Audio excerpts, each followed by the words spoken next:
Good evening. Thank you for joining us at the Park Board meeting tonight. Just a few housekeeping items before we get started. When you joined, it is an audience member that you are in listen-only mode. You cannot unmute yourself to speak, and I cannot unmute you. If you would like to submit a public comment during the public comment portions of the meeting, please use the questions tool to type your comment and send it to us. If you are on a desktop or laptop computer, this is located at your top right with a question mark. If you are on a phone, iPad, or tablet, this is located along the bottom toolbar with a question mark and the word questions. Please type the comment in this area, then hit send. The message will come directly to me, and I will read your comment to the board. The agenda also indicated that public comments may be sent in advance via email to comment, C-O-M-M-E-N-T, at prparks.org. If you are having trouble with the questions tool on the platform, please feel free to email your comment, comments@prparks.org. I will also continue to monitor that email during the meeting. Now I will turn things over to President Harrington to begin. Good evening. Can everyone hear me okay? Yes. All right, wonderful. I now call to order the regular and annual board meeting of the Park Ridge Park Board of Commissioners. Today is Thursday, May 21st, 2020. It is 7:10 p.m. We are not at Prospect Park, unfortunately, but hope to get there in the near future here. Davey, please call the roll, Mary Ann. Sure. Commissioner Coyne? Here. Commissioner Grau? Here. Commissioner LeDuc? Here. Commissioner Leach? Here. Commissioner O'Donnell? Here. Commissioner Tunnell? Here. Commissioner Harrington? Here. Does anyone have anything they'd like to amend, add, or delete to our current agenda this evening?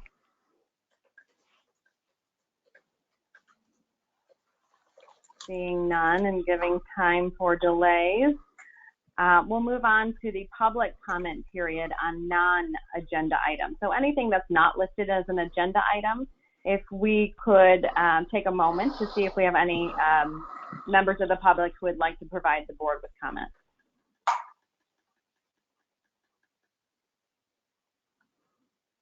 At this time, there are no comments, President Harrington. Thank you. We'll give it another minute too for typing. I know we want to allow for that.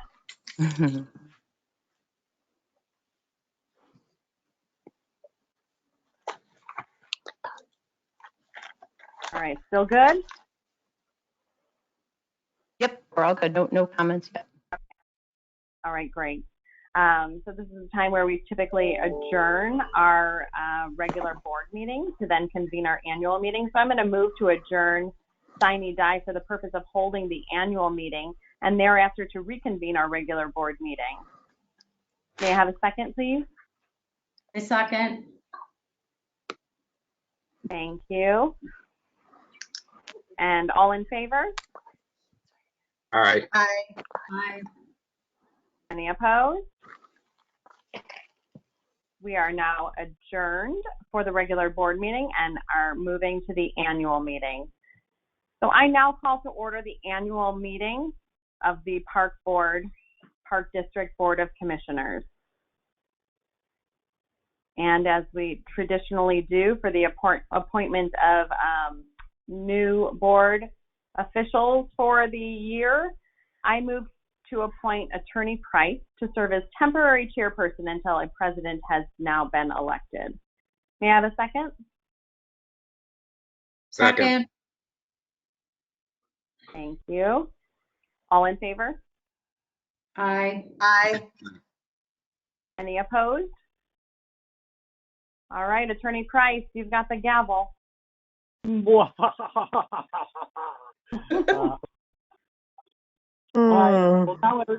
I will now entertain and accept nominations for the office of president. I nominate Matt Coyne for the office of president. Second.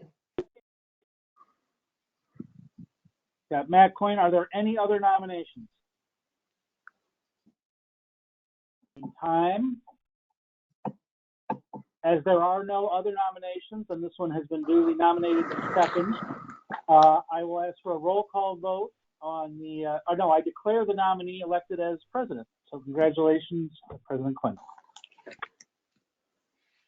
Congratulations. And I now turn the meeting back over to you, President Clinton.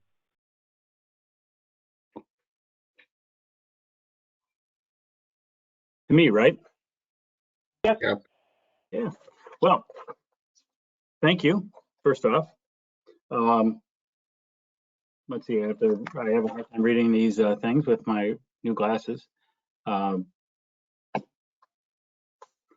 need to accept nominations for the office of Vice President.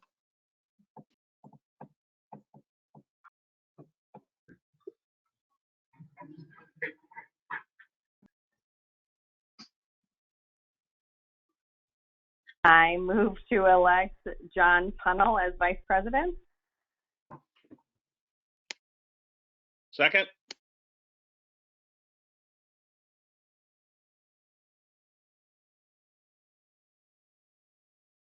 Are there any other nominations?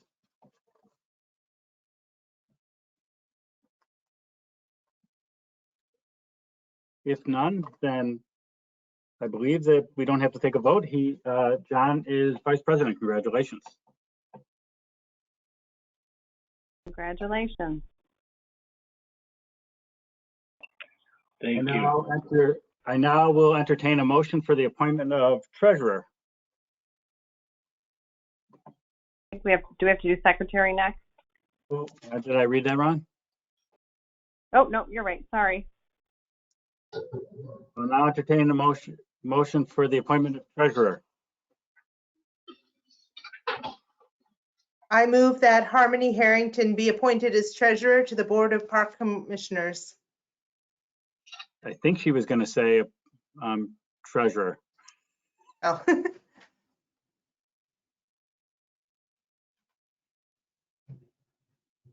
She said that with a smile, willingly to hand it over, I think.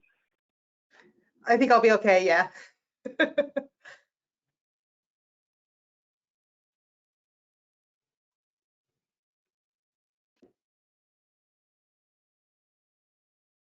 Is our new president frozen? Yes. Yes. I guess Harmony, I'll have to be the president. No, I was the last president. I will take over. I think we would go to our vice president at this time, actually. Our new vice president. Oh, darn it. Yes, that's true. Is John Tunnell here?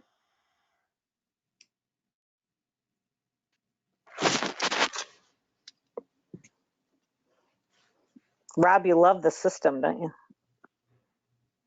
Is John Tunnell on, please? I just got back on. I got kicked off. I'm sorry. Okay. As the vice I'm back. president, you're in charge of the meeting. So if John Tunnell's on, he's vice president. He needs to go ahead and call for the motion. The motion was already set for Commissioner Harrington to be appointed as treasurer to the Board of Park Commissioners. I'm going to do roll call right now, but I wanted to make sure everybody's on. So did Matt Coyne come back on yet? No. John Tunnell, you're here? I just got back on. Yeah, I got kicked out of the audio somehow. Okay, there's And I'm Matt. back. Yeah, All right, love I'm that. going to do, if everybody's all right, I'm going to do roll call for the appointment of treasurer for Commissioner Harrington. Is that correct? Yes. Were there, Okay. do we need to do a roll call if there's no It says on Other the, nominations? It's for treasurer and secretary, we need to do roll call.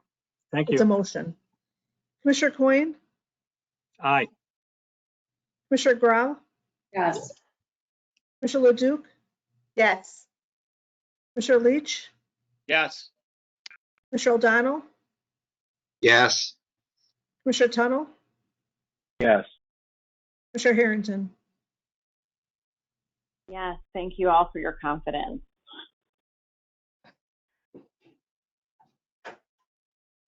Okay, thank you and congratulations. I'll now entertain a motion for appointment of a secretary.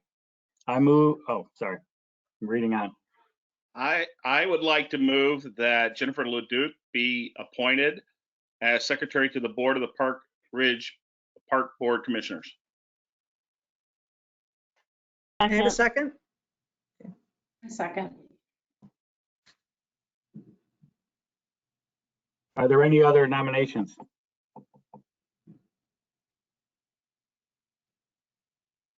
Didn't think so.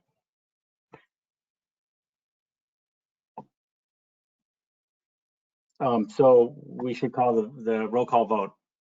Sure. Commissioner Grau, Yes, Commissioner Leduc, Sure.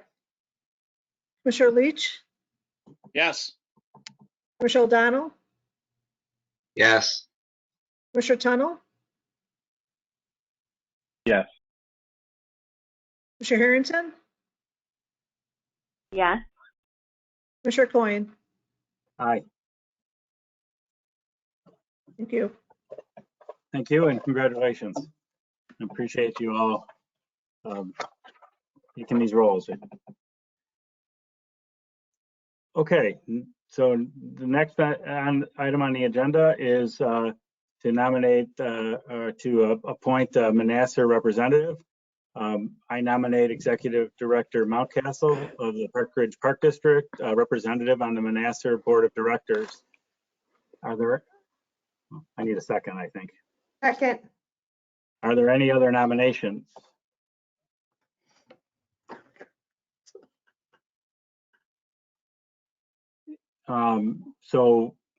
Apparently not, and it's seconded, so we just need a voice vote on that. So all in favor? Aye. Aye. aye. Aye. Any opposed? Thank you, and thank you for doing that. Of course, of course. I now nominate Superintendent Armour of the Park Ridge Park District, alternate representative on the Manassas Board of Directors. Commissioner O'Donnell, second. Are there any other nominations? I'll call for a voice vote. All in favor? Aye. Aye. Aye. Now, I'd like to appoint as liaison for recreation, Cindy Grau, for buildings and grounds, Jim O'Donnell, and for intergovernmental liaison, Jennifer Leduc.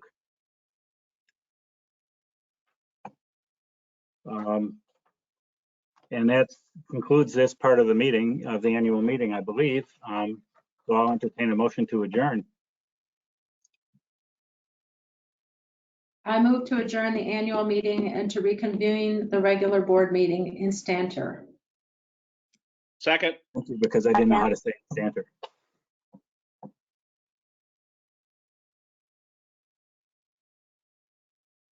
All in favor? Aye. Aye. Yes. I hereby reconvene to the regular board meeting. And I believe we have to take the roll again.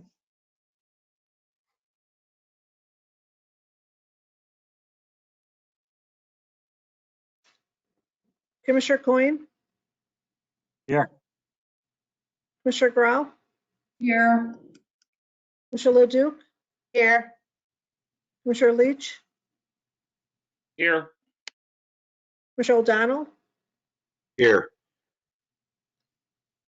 Commissioner Tunnell. Here. Commissioner Harrington. Here. Thank you. Okay, moving along.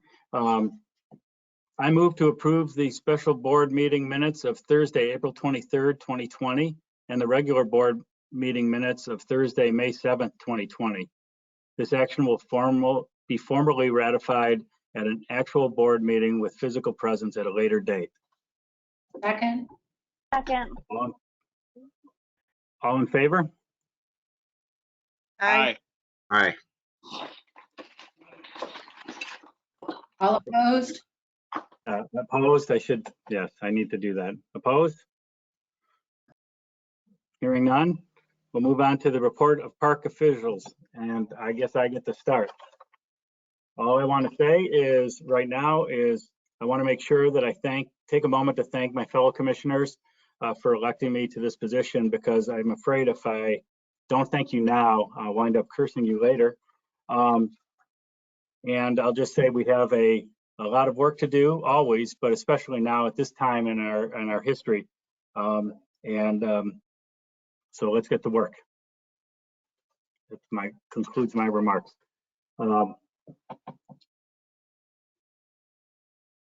Dirk, I think you're on deck. Okay, the attorney report. So I was asked to discuss the litigation that was filed by the Naperville Park District. We represent the Naperville Park District, and I wrote the complaint. The litigation focuses very narrowly on a statutory question. There is no constitutional claim in the bunch. There is no question about whether or not his order is good about the 30 days, or we didn't tilt at any of those things. Can you clarify what this lawsuit is about, please? Yes, that's what I'm getting to.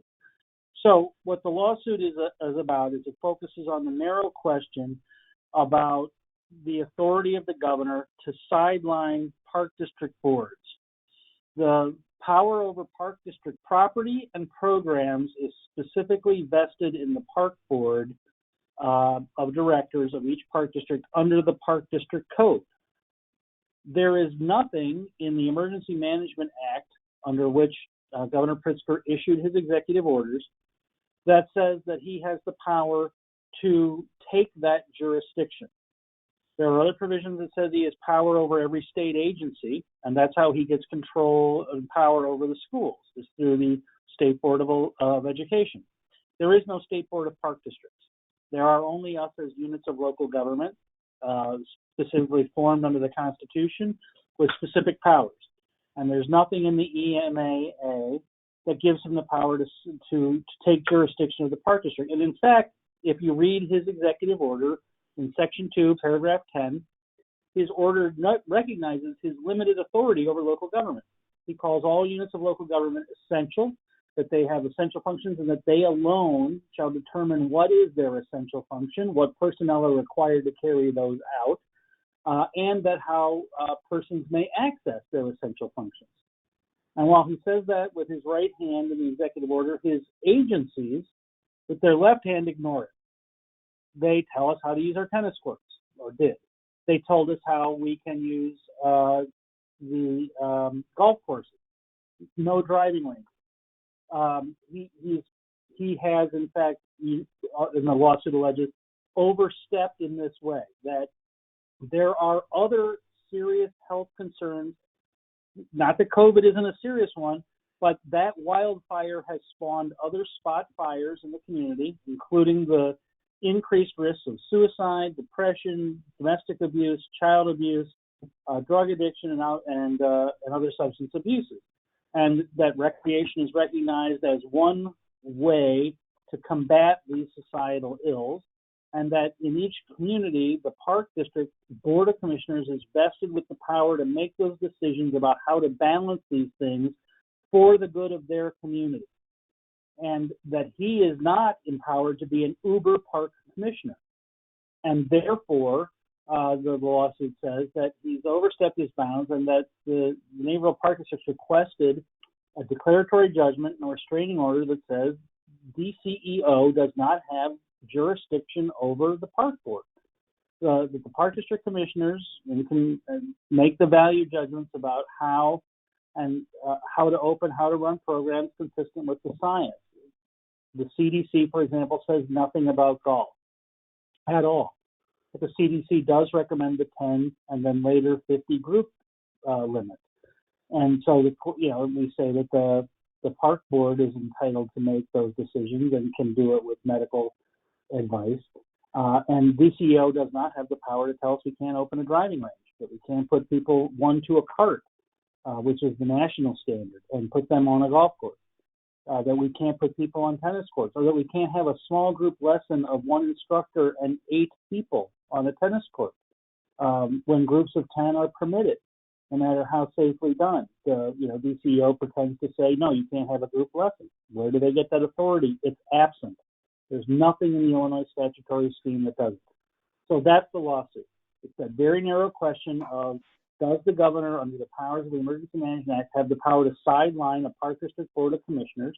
And we can't find the power for him to do that. And so the relief would be that the park board is vested with making decisions about its property and its programs, and that it will, of course, be watching and listening to the science and making things and acting accordingly in response to the needs of its community. And so that if it needs to offer more recreational opportunities than DCEO would allow, such as opening driving ranges, putting more people on golf courses, opening tennis courts, using other facilities, we had put in the complaint one-on-one private lessons or small group lessons inside giant facilities. We talked about how we need to get rid of the roof rule, that it's not 10 people under a roof, it's 10 people in a space accommodating them. And now we have new rules that, in some respects, parrot the relief we sued for earlier this week. So that's what the lawsuit's about. That's the relief that's being sought. Great, thank you. So I imagine we might have a few questions about this. I assume that it's appropriate for us to ask those, and so I'll open the floor here. But I would like to remind people that if they're going to be talking and asking questions, that they activate their camera, and when they're not asking questions, they can either deactivate it or not, but that they mute their mic. Hi, President Coyne. I have some comments and questions. Go, yeah, you have the floor, Commissioner Leduc. Great. Well, one of the things is a lot of these issues really have been made moot by the recent loosening of the rules. So things like golf courses, we don't even have a golf course, so that's moot. And the tennis court regulations are being relaxed, and the outdoor fitness classes are going to be allowed. So it seems like, A, a lot of this is moot.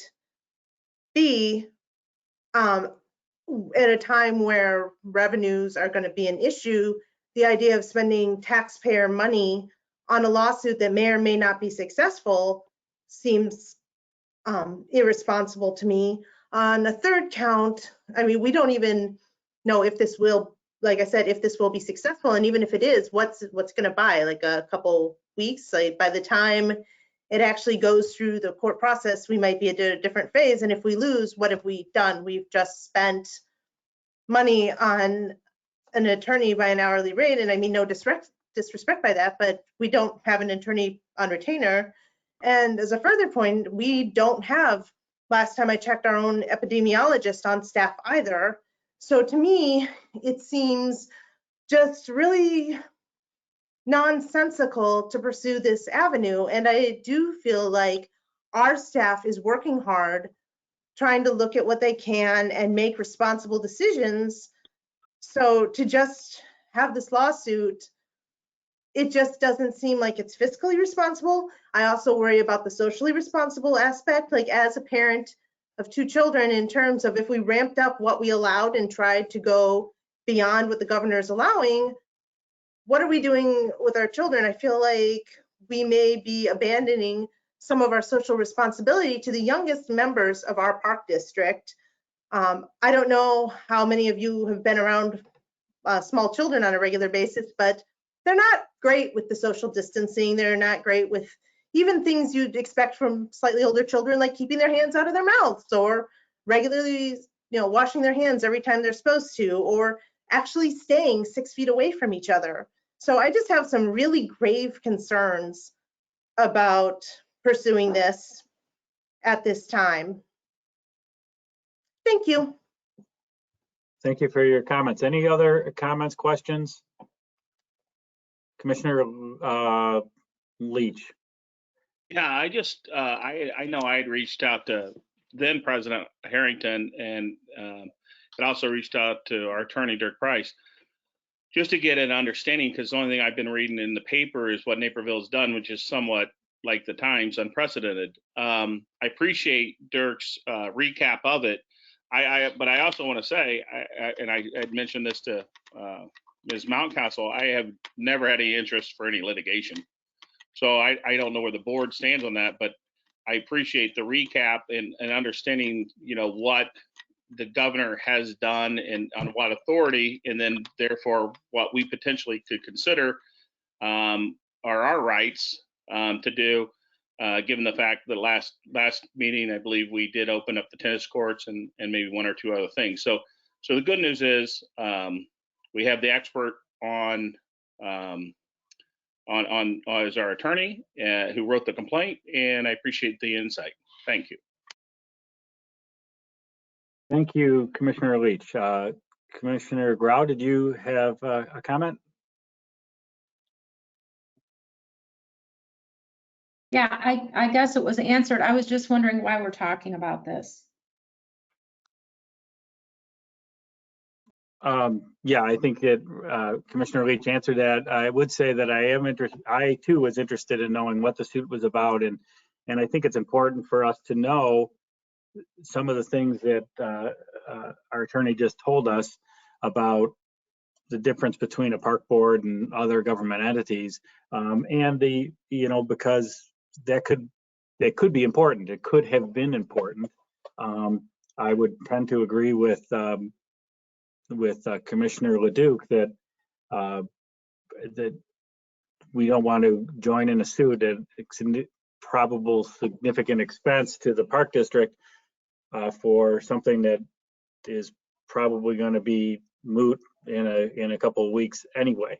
But I encourage, and I'll say this for the record, that I encouraged the Naperville Park Board to pursue the matter of law. So because that sets some precedent for some future actions that should some other pandemic or other emergency come up. So any other comments from the board? Commissioner O'Donnell, and followed by Commissioner Harrington. I'll let Commissioner Harrington go first. Go ahead. Oh, thanks, Commissioner O'Donnell. Dirk, I just had a question while we have you, and just pertinent to, our district as another district filed suit on this. Is there a reason why the Illinois Association of Park Districts didn't file this if there was such a question of statutory oversight by the governor? Typically, trade associations and other would file a suit like this on behalf of all similarly situated districts. Well, they don't have standing. They're not aggrieved. They are not a unit of government vested with jurisdiction by the Park Code. The Park District Code only vests jurisdiction in the duly elected board of park commissioners, and only a park district could bring that. In terms of bringing a class action, one, as a political lobbyist, they would have to get class members to sign up. So it would be, they would formally draft it, but we brought in the name of the Naperville Park District as a class representative of those all similarly situated. I don't know what to tell you about IAPD. I'll just say that their performance review is very mixed among all of our different park district clients. And most are unhappy with the performance of IAPD. So I can't tell you why they did or didn't, but as a legal matter, they wouldn't have standing to bring the suit. Thanks. And then since you're the attorney for the Naperville Park District, what's your estimated timeline for how this is going to transpire? So we the Attorney General and our office has worked out a briefing schedule, and the hearing will be on June the 5th via Zoom. So they don't meet in person anymore. They do it via Zoom. So it'll be Friday morning, June 5th, 9:30. Judge Bonnie Wheaton is the judge, hearing this case in Chancery. So that's when we'll get our decision on TRO, preliminary injunction, will be on June 5th. And then from a liability standpoint, say Naperville's successful and they secede from the Union of Illinois. I'm joking. Do they also have PDERMA? What's PDERMA's liability standpoint over if they're successful in their TRO and they're able to kind of chart their own course as to what's essential? Well, in some respects, PDERMA is responsible for this lawsuit. PDERMA sent Naperville Park District a letter that said the commissioners would be personally liable if they defied any part of the order in the judgment of PDERMA. So what does that mean? To defy, does opening the tennis court? I mean, it took 4 rounds of correspondence to get from PDERMA an agreement that no, opening tennis courts was not defying them. But the Park District commissioners were unwilling to put their personal liability on the line because of an unknown interpretation by PDERMA down the road. And so part of this is to say, the order does not apply to us, so that if you find that we have somehow are in violation of some provision of the executive order, we're not personally liable for everything every claim that's brought related to COVID. So it really was the opinion letter of PDERMA that pushed it over the edge. And so PDERMA would have to give coverage then, because if we're freed from the executive order, then we can't possibly be denying it, and then PDERMA can't use it as a basis for trying to hold the commissioners personally liable. Some risk pool we have. Thanks for answering my question. Commissioner O'Donnell? I would just like clarification. Is the discussion here, are we being asked to join this lawsuit, or is this just informational to let us know what's going on? I was asked to provide information. To my knowledge, nobody's asking you to join. No, Okay, it so was informational only. This Yeah. is Executive Director Mountcastle. Okay. Thank you. Thanks. Any other comments, questions on this matter? And Dirk, if there's any other comments you want to make on any other topic, this is your segment. Well, there's going to be a lot more news tomorrow to preview this for jail, just to make her job even harder. I don't know whose paper that is. Make her job even harder. This afternoon late, DCEO held a webinar that our attorneys attended. And in that, DCEO said a number of things that are coming out tomorrow about camps and other operations, but they also said no swimming. We haven't seen the details, don't know what that means or for how long, or if it's not till phase 4, but they said that they are unlikely to allow public pools to open. So for what it's worth, as a preview of the latest intelligence from this afternoon, without actual official guidance yet, it's looking bleaker for swimming. That was the latest news today. Yep, that's the latest. Okay, thank you very much. I believe we'll be moving along here and have the Executive Director report. Yes. Director Mountcastle, the floor is yours.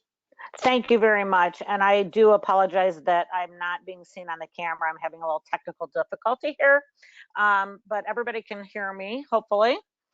And my general updates on COVID, we obviously have a full presentation, so I'm not going to go in to the details right now. But as Attorney Price said, we heard this information basically, I think, an hour before the meeting about the pools. So this is how quickly this is changing for us, which changes our whole discussion on the pools tonight.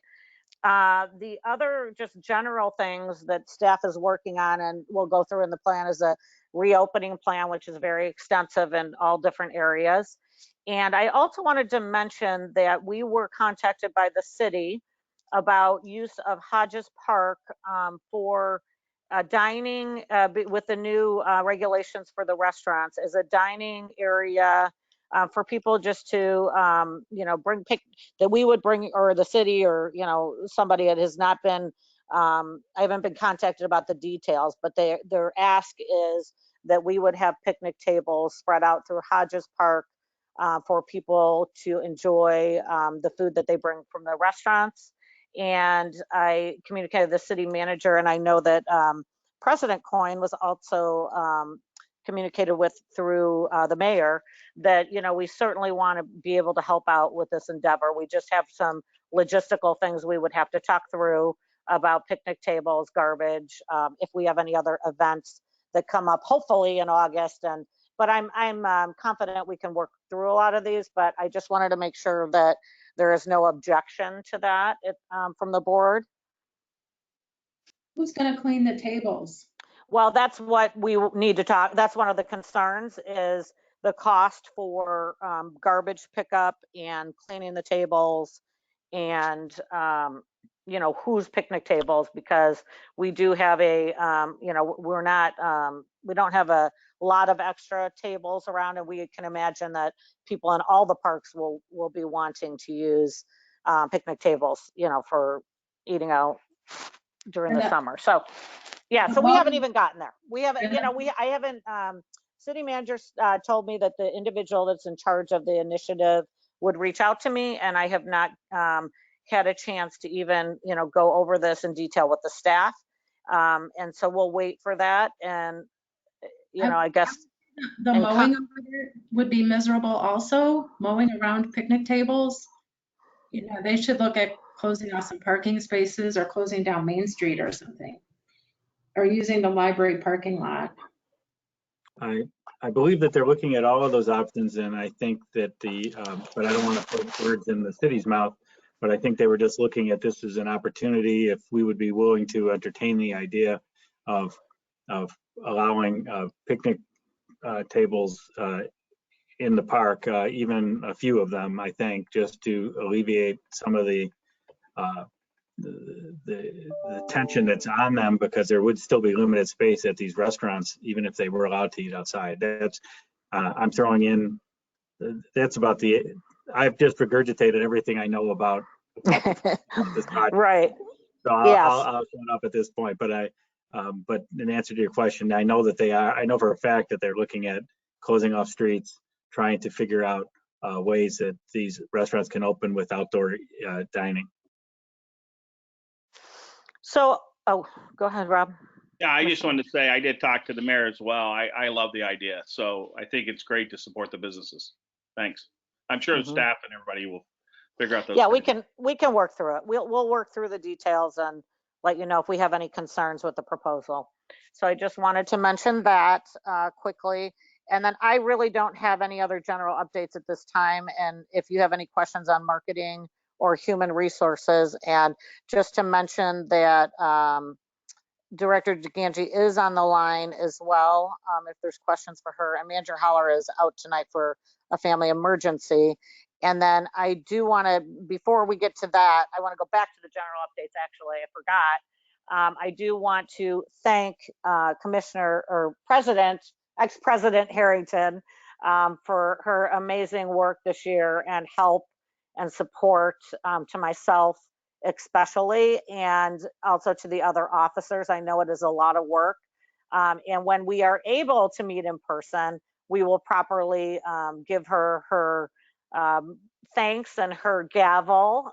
But I wanted to thank her very, very much. It's been quite the year. And I also would like to congratulate President Coyne and the rest of the officers. So that's all I have at this time, unless there's any other questions on my report or marketing or human resources.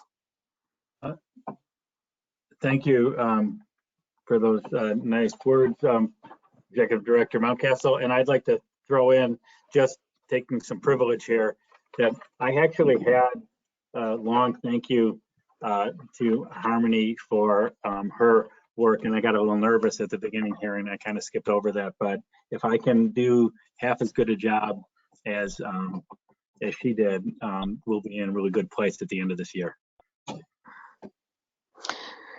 Great. Thank you. Thank you all. It was an honor to serve as your president. I know you'll do great, Commissioner Coyne. Thanks, Gail, for your words. Sure. My pleasure. Sure. So were there questions about the marketing and public relations state report that's in your packet, or are we proposing that we can just sort of assume that those were read and move on, or how do we want to do that? Commissioner O'Donnell looks like has a question. Before we move on, the issue that was brought up about Hodges Park is it Commissioner Leach was the only one that really weighed in on it. Are we moving forward with that? And actually, I would support it as well, but it's unclear to me what the direction of the board is. I'm not quite sure it's a board issue. I'm just mentioning it because of the fact that I'm sure it will be talked about in public, and it's a great service. And I just really wanted to inform you at this point of it because I don't know the details either. Okay.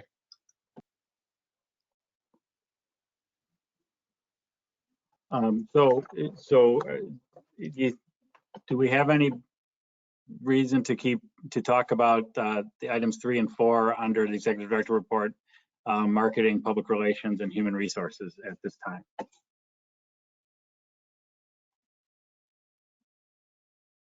If not, and I hear not, we're going to move to the reports. We're going to ask for the finance report, and I think I turned that over to Treasurer Harrington to lead that discussion.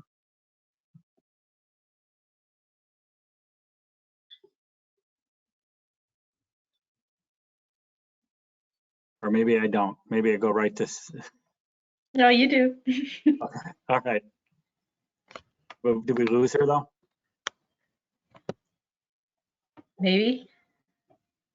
I think Sorry, you didn't lose me. I was just trying to turn on my webcam, but it's not working.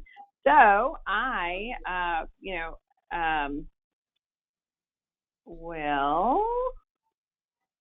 Not used to this new role. Hold on, I got to get organized here. All right. I know you've been very busy, Superintendent DeAngelis, and I know we're anxious to hear from you during this time, especially with all of us concerned about the fiscal constraints of COVID on the district. So I will turn it over to Superintendent DeAngelis. Thank you, Treasurer Harrington. My finance report, the monthly reports show where we are year to date through April. And I've highlighted that information in the written report.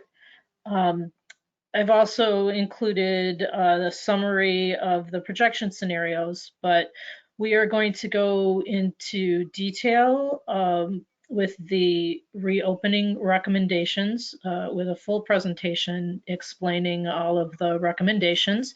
And then as part of that, I'll discuss how those plans have been incorporated into the projection scenarios.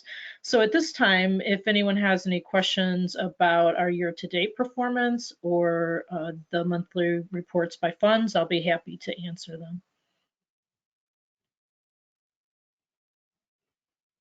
Any question that I would have, I think, is going to be answered in the other presentation and probably more appropriately asked there. But any other commissioners have questions on the report at this time? I do think I have the floor, President Coyne, but thank you for doing my job. I'm only kidding, but I do. I think I have a motion now if there are no other commissioners who have questions.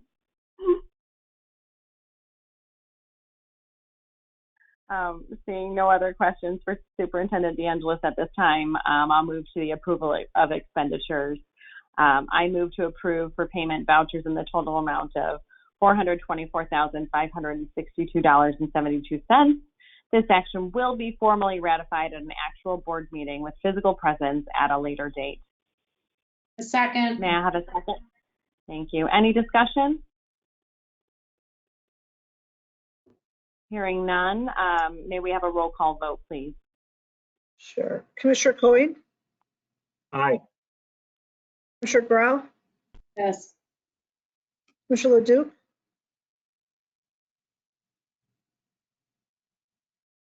Commissioner Leduc. I'll come back to her. Commissioner Leach, Yes. Commissioner O'Donnell, Yes. Commissioner Tunnell, Yes. Commissioner Harrington, Yes. Commissioner Leduc.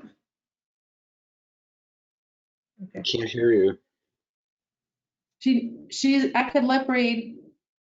She said yes, I heard. Nodding her Thank head. you. I don't know if that truly falls under Robert's Rules of Order, the head nod, but we have seen it. All right.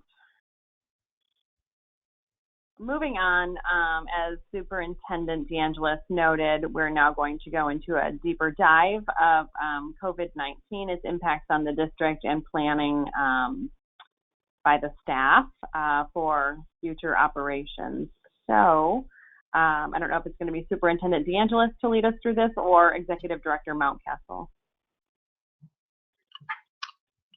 Is it, I have we're gonna, this. yes, Yeah, thanks, Gail. Okay, I think I'm going to lead us off here. So we can go to the next slide.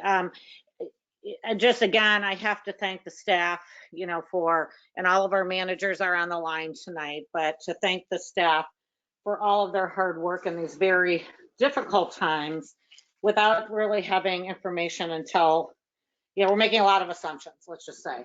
That's putting it mildly. So we have worked our goal was to, open up the district as safely as we can while providing as much opportunity for our residents to get back in our parks and our programs. So that's where we came up with the plan in the last few weeks that you see before you. So the first slide just really gives the background on how we are being, and I know we've talked about a lot of this with the board, but how we are being governed and how we are getting our information and making these decisions. And I know you're all dealing with this in your own way in your own businesses, so I don't really need to read through all of this, and because we've talked about it, but just to show you there are a plethora of people that are opining on this. But in the end, it's the governor's orders that we're being guided by, and then IDPH, who is making the detailed rules. And that gets challenging because it's often at the very last minute and we have to make a lot of assumptions. So you're going to see throughout the presentation that these are expected to change. There's a disclaimer down there with updated guidelines, and we will just adjust as we get further information. So that's really all I have to say on that slide. If we can move to the next slide. We all, just as a reminder, what's currently closed, all indoor facilities, the parks are for limited opportunities. We opened up the batting tunnels and tennis courts after the last meeting.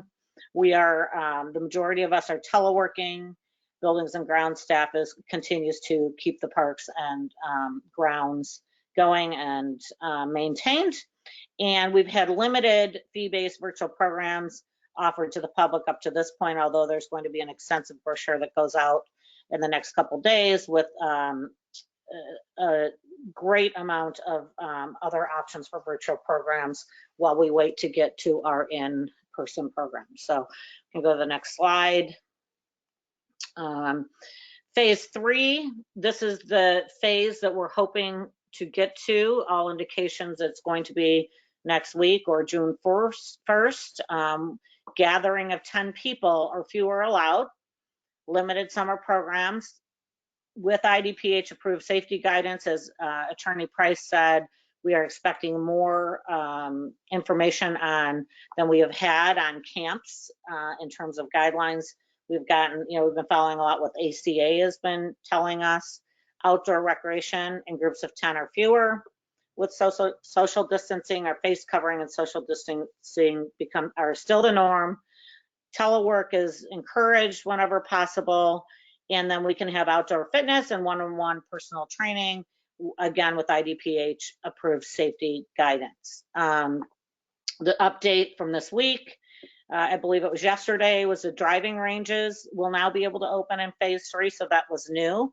And again, with IDPH approved safety guidance, which we have not received to this point, but we're hoping to get in the next day or early next week. Can continue to the next. So, and in phase 4, we moved to gatherings of 50 people or fewer.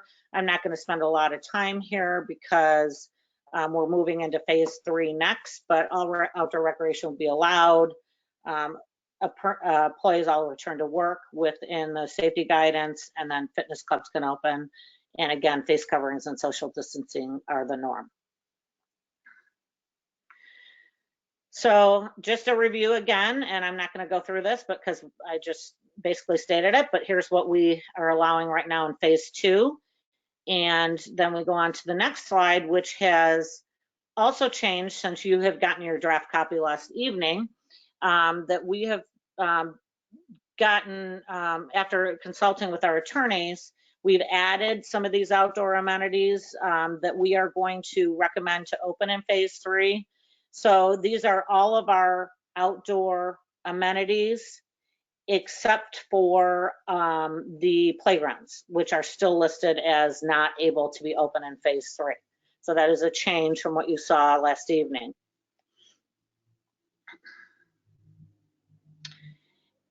Additional outdoor amenities recommended for 5, and this is all, you know, to be determined, right? We will certainly make adjustments as we get further information, but currently this is suggested in phase 5 at this point. I just wanted to put this out there so the board and the public knew that we are spending extensive amounts of time going through procedures, and we have a new operation procedure manual that is being worked on called the Restoration of Operations Procedure Manual. This gives extensive staff direction on procedures for operations during these next 2 phases. It gives reopening protocols for the public and staff areas at each facility. We will be enhancing disinfecting procedures throughout the district, identified and communicated to the staff and the public. All the staff will be trained on this manual before they return to work, and it will be an extensive, very detailed training at each facility. We've listed a product here that, you know, it is EPA. The big important part is that we are using EPA approved product for our disinfecting and cleaning. This has been very well researched and by Superintendent Wolf. You could go to the next slide. This is a very, very small example of what we're working on. We have this is one room at Main Park, and it's very hard to see, but it goes through and talks about every single inch of each room and how it's going to be handled for what is occurring in that room. For instance, this is a camp room. Instead of using cabinets, we're using separate plastic bins for everything. You know, the campers will be assigned a specific spot, given direction on the flow of traffic in the room. A lot of the things that you're seeing in the places that have been approved to open, signage, again, enhanced disinfected in each area of the district. So we have a multi-page spreadsheet going right now, and this plan is something that all the staff and facility managers are working through, and that will again be ready and trained on before each facility opens. And then here is just an example, like I said, of some of the things in this manual. And the manual covers public and staff protocol. You know, one of the things is that we will be propping doors open where we can and where it's safe, limiting capacity in rooms and facilities. We won't have public meetings that are not electronic until those restrictions are lifted. You know, we're training all staff in areas about social distancing. We are going to have signage that is being worked on right now, and giving directional signals in hallways and plexiglass barriers at all registration desks. All the staff will need to wear masks in phase 3 and 4. And there's some exceptions to that if you're in your own office, or if you are, social distance, the guard chairs, and that may be a moot point at this point. But, if you're social distance enough, you'll remain in your own office. But we're stopping all meetings that would occur where several staff would come to Wohlers Hall, for example, for a safety committee meeting. That will all be done on our go-to meeting platform for the time being. So we're not unnecessarily gathering in groups. So we have, I think I've said this in the past, that we're lucky there's some other states that have been through this already, and we've got a lot of great examples from park districts throughout the nation that we are, certainly looking at and then applying them to our situation.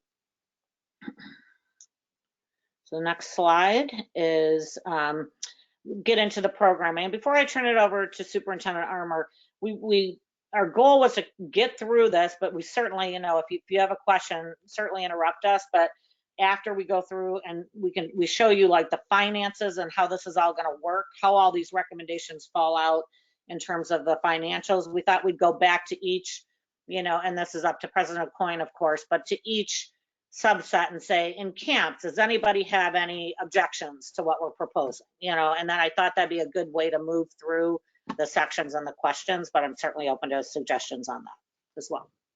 So if there's no comments, I can turn it over to Superintendent Armour.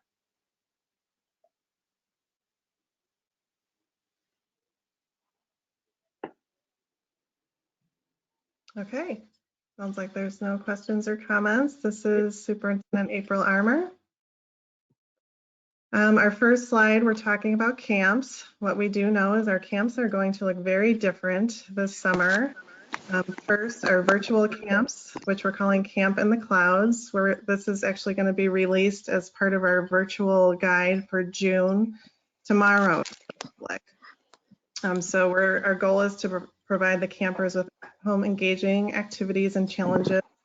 As we know, there's been a lot of screen time for the campers and students and kids as of recently. So staff has done a wonderful job of beginning to put together the program so it's online and offline. So it wouldn't be, even if it's a virtual camp, there's going to be different activities that are offline. So the goal here is to begin June 15th, which is when we would have regularly started our camps and offer for 10 weeks. Have 12 offerings per week, which we can adjust based on the demand. We'll have very exciting themes and throughout different times of the day, so that, if families in a household have different age groups who want to participate in different things, then it wouldn't be an issue, hopefully. We'd have 2 staff members with 12 to 15 campers engaging with the participants and also assisting with the technical challenges that we may have. And then we'll also have some 2-day-a-week options. So our fees will be about $5.75 per hour, which is slightly less than what our in-person camps were originally being charged. And that also includes a supply kit for the week of activities. And next, we're talking about our in-person camps, which we're calling Camp in the Park. We are aiming to begin this on June 29th, which is when we feel we can safely be prepared and ready to offer these in-person camps. What it will look like is we have anticipated we can accommodate 30 small camp pods. So they'd all camps would have the same schedule, and to register, share my webcam, there we go, thank you. And to register by location. So the goal is also to keep as many of the camper and family members together throughout the summer and as the counselors as feasible. And that group would stay together throughout the day. They would not intermingle with other groups. So to stay together throughout the day. We won't have before and after care, so there would not be intermingling of different groups of kids there either. We'd have staggered drop-off and pickup times, and parents would not enter the facility. We'd be arranging for pickup outside. We're offering for campers entering grades 3 through 8 based on some of the same things that Commissioner LaDuke mentioned earlier and the social distancing issues with younger children. No camp lunch program or outside vendors as well, just to keep the campers as safe as possible while under our care. We're also proposing to keep Main Park closed to the public, so only staff and campers allowed inside. So we would not have registration while there's camp, so it would be a closed facility. And then you can see our hourly rate with the new ratios compared to what we were originally offering.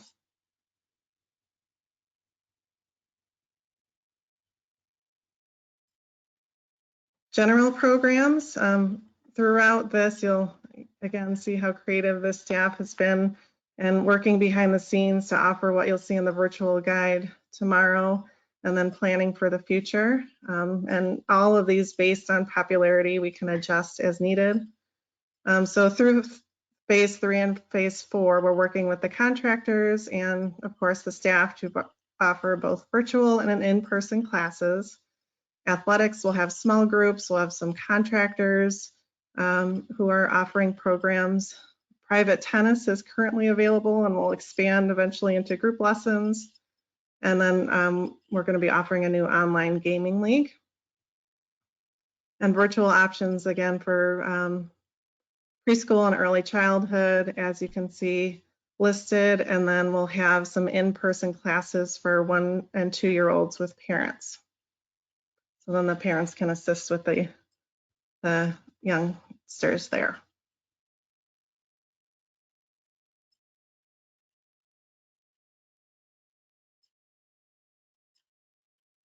Youth programs, pretty much the same thing. We'll have a wide variety of classes for the ages 5 through 7, 2-hour classes, 3 days per week.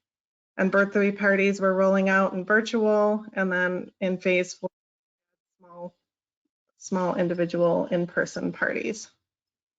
And as you know, our special events have been canceled, and we're going to be offering some virtual events, including a trivia night in phase 3. And then we'll continue to evaluate as we move forward what we can do with our concerts and other events later in the summer and the fall. There's some that we may be able to adapt and some we will not.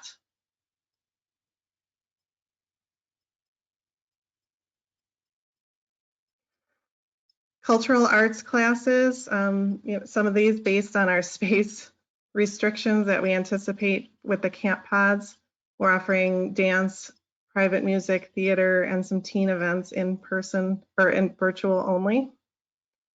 And Wildwood Nature Center, similarly to Main Park, we're going to keep the facility closed while we have camp in session. And Wildwood is already offering many popular virtual classes and will continue to do so and expand to in-person for classes and birthday parties in phase 4.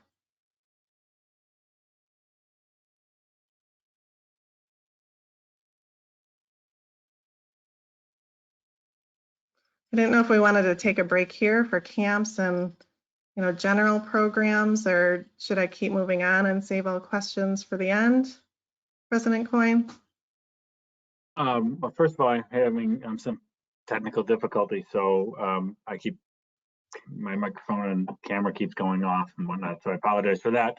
But I don't know, I think we can probably go through and then we'll circle back to things at the end. I'm sure that the commissioners will have plenty of questions. Sure. We'll move on to the Centennial Fitness Center. As Director Mountcastle mentioned, the fitness center will remain closed in phase 3. One-on-one personal training will be available indoors by appointment. We're putting out virtual drop-in classes starting June 1st. and also offering a monthly virtual drop-in membership, which will have access to all of our virtual classes. And then there's other specialty that will not be included in the drop-in classes as listed below. The 28-day shred will be a second time offering that's currently in session now. And then we're going to begin offering the outdoor fitness classes starting in June, and again, expand on those as we see the popularity.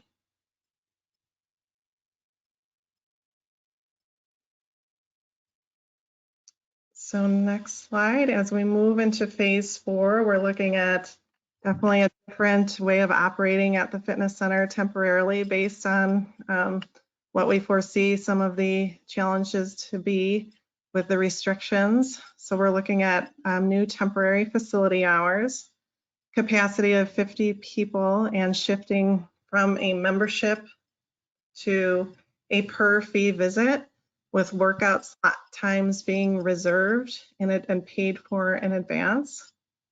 And then in between each workout time slot, the facility would be closed for cleaning.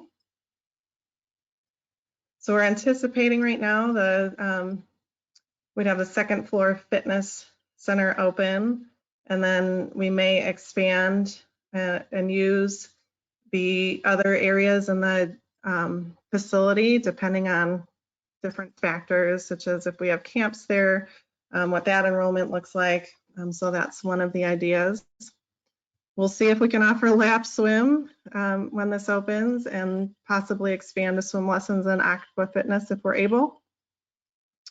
And then we'll start with the indoor smaller group fitness classes based on room size, and see if we can expand into other areas of the facility if we don't have camps and if we don't move some of the equipment. So a lot of moving pieces there.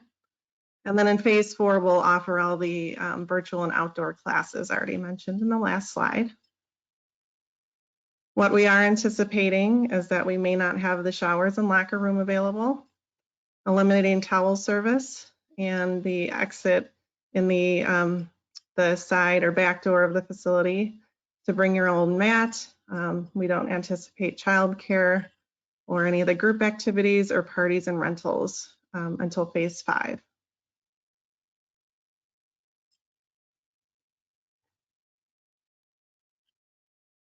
Next, at the Centennial Activity Center, both phases 3 and 4, we're offering very minimal in-person programming for the adults, primarily virtual.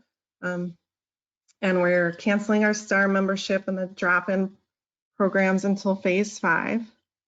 We're offering what they're calling a STAR Rec in the Box program. So same type of thing is similar to some of the camp activities, that they can pick up a week's worth of activities and participate with groups. As we move on in these phases, just because of the age group we're looking at here, we're going to look at each program very carefully before we offer anything in person. And that will also depend on if camps and there's other things going on in the facility. We are postponing the variety show. At this point, we haven't selected a new date. And Brickton is running an at your door virtual program, and they may offer in-person programs possibly later as they see how that's going. As I mentioned, we're considering it as an on-site camp location, and we're also considering having registration only by appointment for the seniors who are unable to use the internet and do some of these things virtually.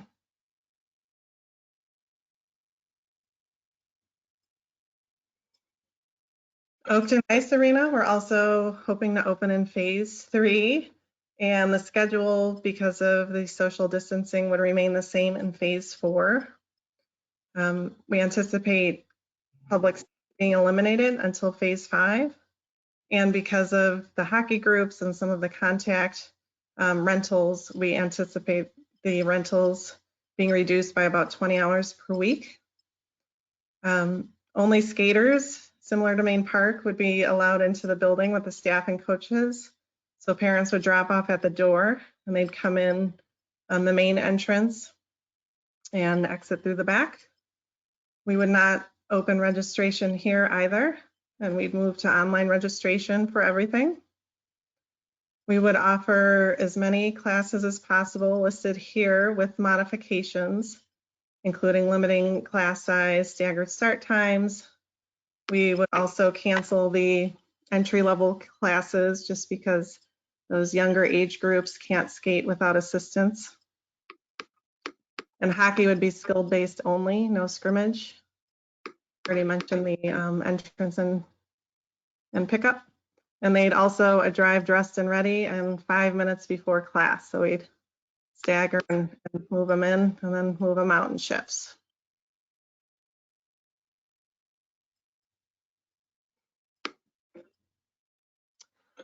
The batting cages, we also hope to open in phase 3, and the budget that you have seen is dependent on the prorated contractual agreement with our affiliate, which as long as they can play at some point, they would like the cages to hopefully open.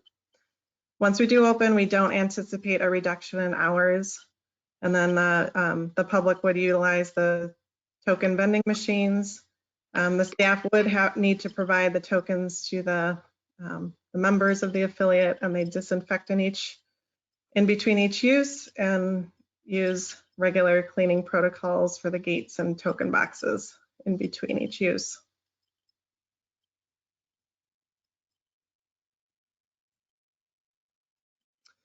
The driving range, we're hoping to open very soon.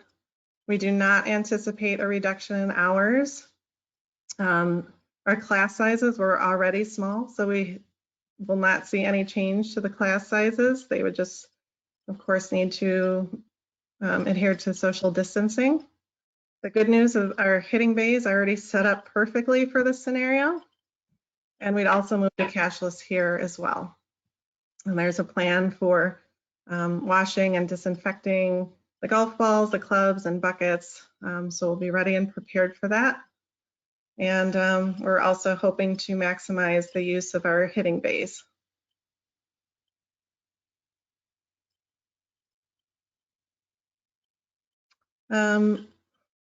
Outdoor aquatics, I'm not sure. Director Mountcastle, should we skip over these or?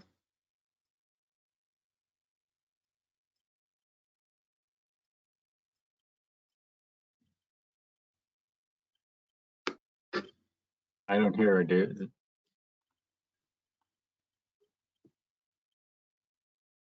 Might as well just do it. April, real quick, this is Eileen. I have a couple of questions from the audience. Would you like us to wait to the end to address them? President Coyne? I think this is as good a point as any, because we can probably address those questions. So why don't we just, why don't we do that and probably come back to the outdoor aquatics in a minute. We want to take commissioner questions first.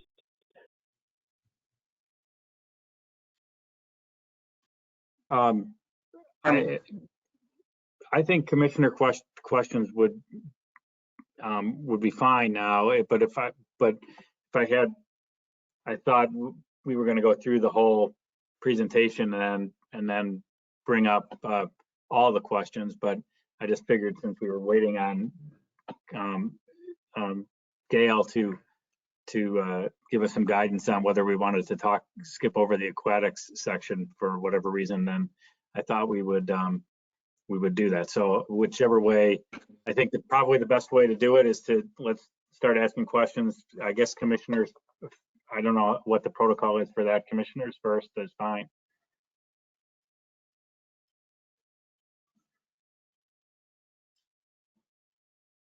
However, I'm not seeing any commissioner questions all of a sudden. Oh, there's Commissioner Leach. Well, I just had a couple clarifications just to go back to what was opening. I know that slide changed probably today because of the news that was mentioned earlier, but if we can go back to probably page 7 or 8, if you can just let us know again what you guys changed relative to opening. I want to say it was picnic areas, maybe some restrooms, that one. So the idea is these are going to be the amenities opening up in the near future, correct? That's our understanding. Okay. Thank you.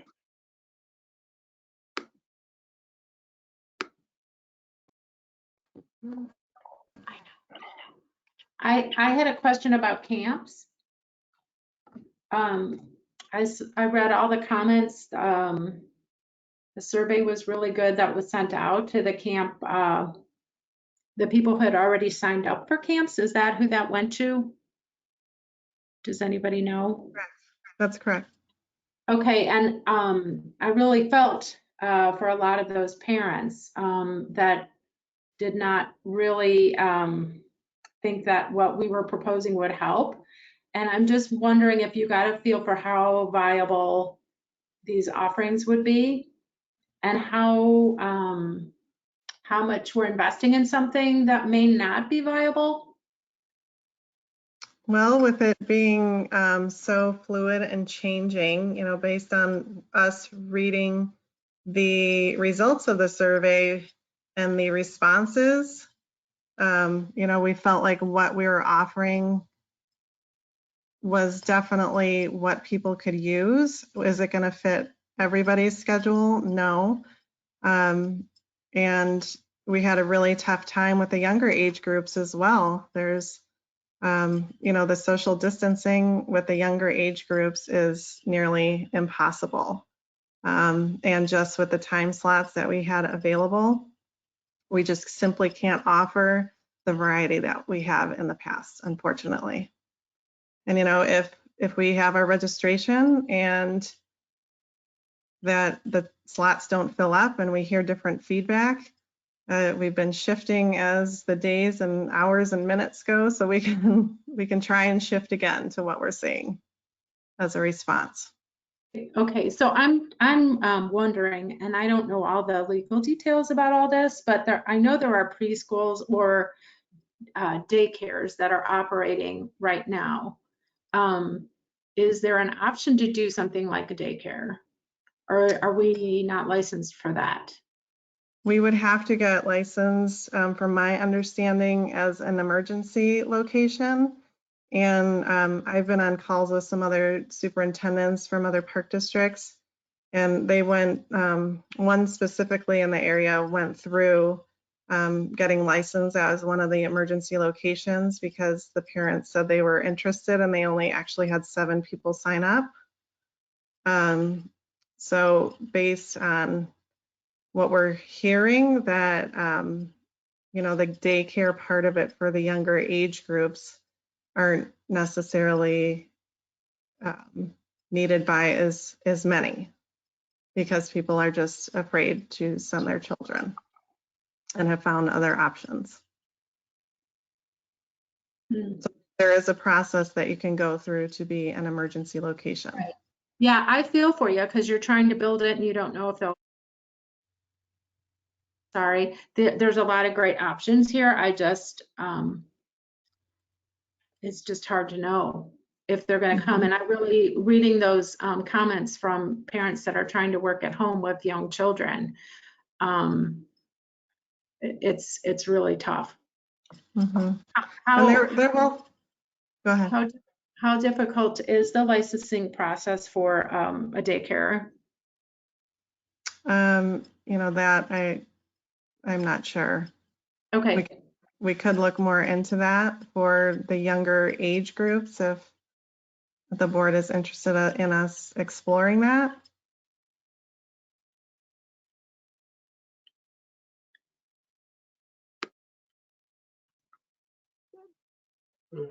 I'm interested. I mean, I would love to hear from the board if on that issue, if we should explore that or not. That would be this would be now this time for you guys to speak up.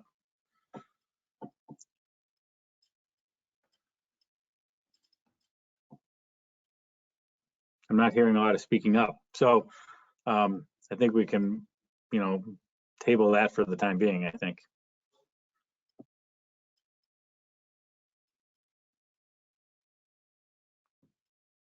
Because I'm not hearing actually anything at all right now, so. I would like I'm to still ask here. another question. Are you, is that okay, President? Yeah, yes, Commissioner Leach, say whatever you're gonna say. I didn't hear the first part. No, you're fine. I just wanted to ask a question since there's a law. The other questions I had for Superintendent Armour is relative to the fitness center and senior activity center. Is that potentially a health safety issue still at this point, even if we are allowed to open up some of it? Meaning, I know for-profit gyms are electing not to open right now, even if they are allowed to. So I just, when I look at the demographic and I look at the way those facilities are actually used, I just wonder if that is in essence a couple facilities that might be questionable, similar to the way pools, it seems like, has been determined today. I'll turn it over to you for that question. The fitness center isn't opening in phase 3, so that is later on in phase 4, and we're working through all of the safety and cleaning protocols that are recommended. And the same with the activity center. Hello? Yeah, a couple other points about this. So one, fitness centers in hotels are allowed to be open now and are, even though they're not attended by staff. That's in the DCEO guidance buried. So the fitness centers, what's being proposed now are the one-on-one private lessons where you can use the equipment and do that. And obviously we would attend it and have a sanitation protocol far superior than anything in a hotel one. So in terms of a safety risk, we're far less risky than what's being permitted in terms of IDPH, DCEO, and CDC guidance out there now. And finally, to remember, this is again where it makes a difference that we're the public unit of government are entitled to tort immunity for things that are recreation in nature. By their very nature, providing the service to the community presents a risk, whether it's of injury and turning an ankle on a field, or now we're going to add to all of our waivers, reminding people that that's also a contagious disease, that's a risk you face in doing this. And so not only do we warn about it, and not only is it omnipresent, but we also have tort immunity on the back in terms of liability. And then we also have, put on because we're not doing anything contrary to the order. So we also, our insurance coverage would be good if you decide to have those lessons. Thank you. Thank you. I have a sort of a follow-up, if I may, to Commissioner Leach's question, because it's sort of, I don't know why some for-profit fitness centers might be deciding to remain closed. It might be health reasons and safety reasons, and that's true. It also might be that because of the restrictions that are still placed upon them in terms of spacing and how many people can be in a building and that sort of thing, that it would be actually better for their bottom line if they stayed closed until they could open fully, that they would lose more money by opening than they would by remaining closed. I don't know if that thought process is entered in, if you've entered into that thought process as well. As we open these things up, but we whether it's a fitness center or really any of the facilities, we open them up, but we open them up on such a small scale that we can't generate enough revenue, to really justify them being open. And I know we have a balance of trying to deliver services to the public, but I'm just wondering if that is entered into your thought process as you're going through this. Of course, we have spent the last few weeks preparing new budgets, and that is at the end of this presentation, and I think that's why we're here, to walk through all of this with the board and what this would mean financially to the district if each facility were to open. So we will have that detail for you at the end. Thank you. And I got a message from Executive Director Mountcastle that she's been muted somehow. I blamed Commissioner Leach, but apparently that was not the case. And And so I'm thinking that I don't know if there's somebody in the tech world, tech side of this, that can figure out why she is not able to speak or be heard, rather. This is Superintendent DeAngelis. I know that Eileen, our IT manager, is aware of the issue. I'm not sure where we are on getting that corrected at this time. So I do did have we? some questions. I'm on the phone with her now. All right. Okay, so let's get the other questions. Commissioner Harrington has questions, and I think there were still some questions from the public. I gotta go. Great.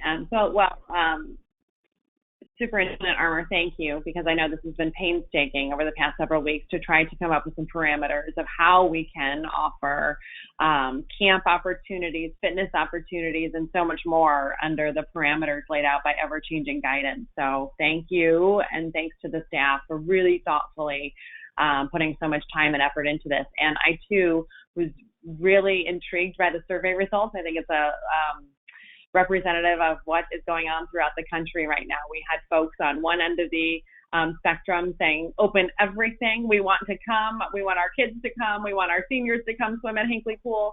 And then you had lots of comments on the other side as well, talking about, their concerns about the district opening any of the amenities. And so just interesting survey, I think very reflective of what our country is going through as a result of this pandemic, but really grateful to the staff for putting forth parameters. And as Dirk mentioned, under these guidelines of the parameters that you've outlined, it's my understanding that the Park District and we as board members would have tort immunity, and we would not be personally liable under these parameters for these types of programs if we were to offer these to the public in the phases as outlined. Is that correct, Dirk? Yes, you're 100% correct. Okay. So with regards to camp, and I know that some of the concerns brought up in the survey, and I as a parent who's trying to juggle 2 jobs with my husband and I, and no child care and e-learning, we feel it just like everyone else right now. So I know that there could be some real demand for camps that are following guidelines like you've outlined. But how is it going to work in terms of some of those cleaning protocols? And then if some of our staff or if some of the camp counselors do test positive for COVID, what are the protocols in place and how are you planning to handle that? We're, of course, following all that we've seen from the CDC guidelines. We've received some guidance from the American Camp Association. And Manager Grieve, if you want to jump in at any time, if I'm missing anything, feel free. Some of the things we are talking about, and of course, before camps are offered, we have some time. We would have all of these, all of the protocols in place. But some of the things we're including and considering are individual camp pod restrooms. So each group would use one restroom, whether or not it's in their classroom. Fortunately, now we have a lot of options at Main Park with the unisex restroom. So trying to limit the pods interacting with each other as much as possible, which is very hard for us recreation professionals now to try and keep the children away from each other, as many parents and the school leaders are experiencing as well. And having them rotate going outside, having the counselors with each camp pod as much as possible. We, of course, know there may be times when that's not possible. So again, that's a risk that parents would need to understand, that it's as feasible. We'd keep families together if requested, even if they'd be outside of the age groups that we're recommending. We would have a designated room for if any camper showed signs of illness, we'd immediately put them in a secluded area and await for the parents to come.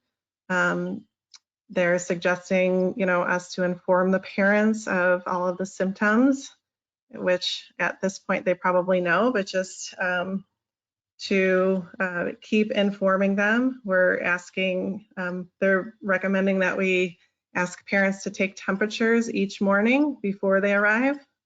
You know, with the staff, if there's any symptoms of any kind of illness, that we'd remove the staff immediately. We would also, we're talking about having individualized camper supplies, so they'd each have their own equipment for the camp experience.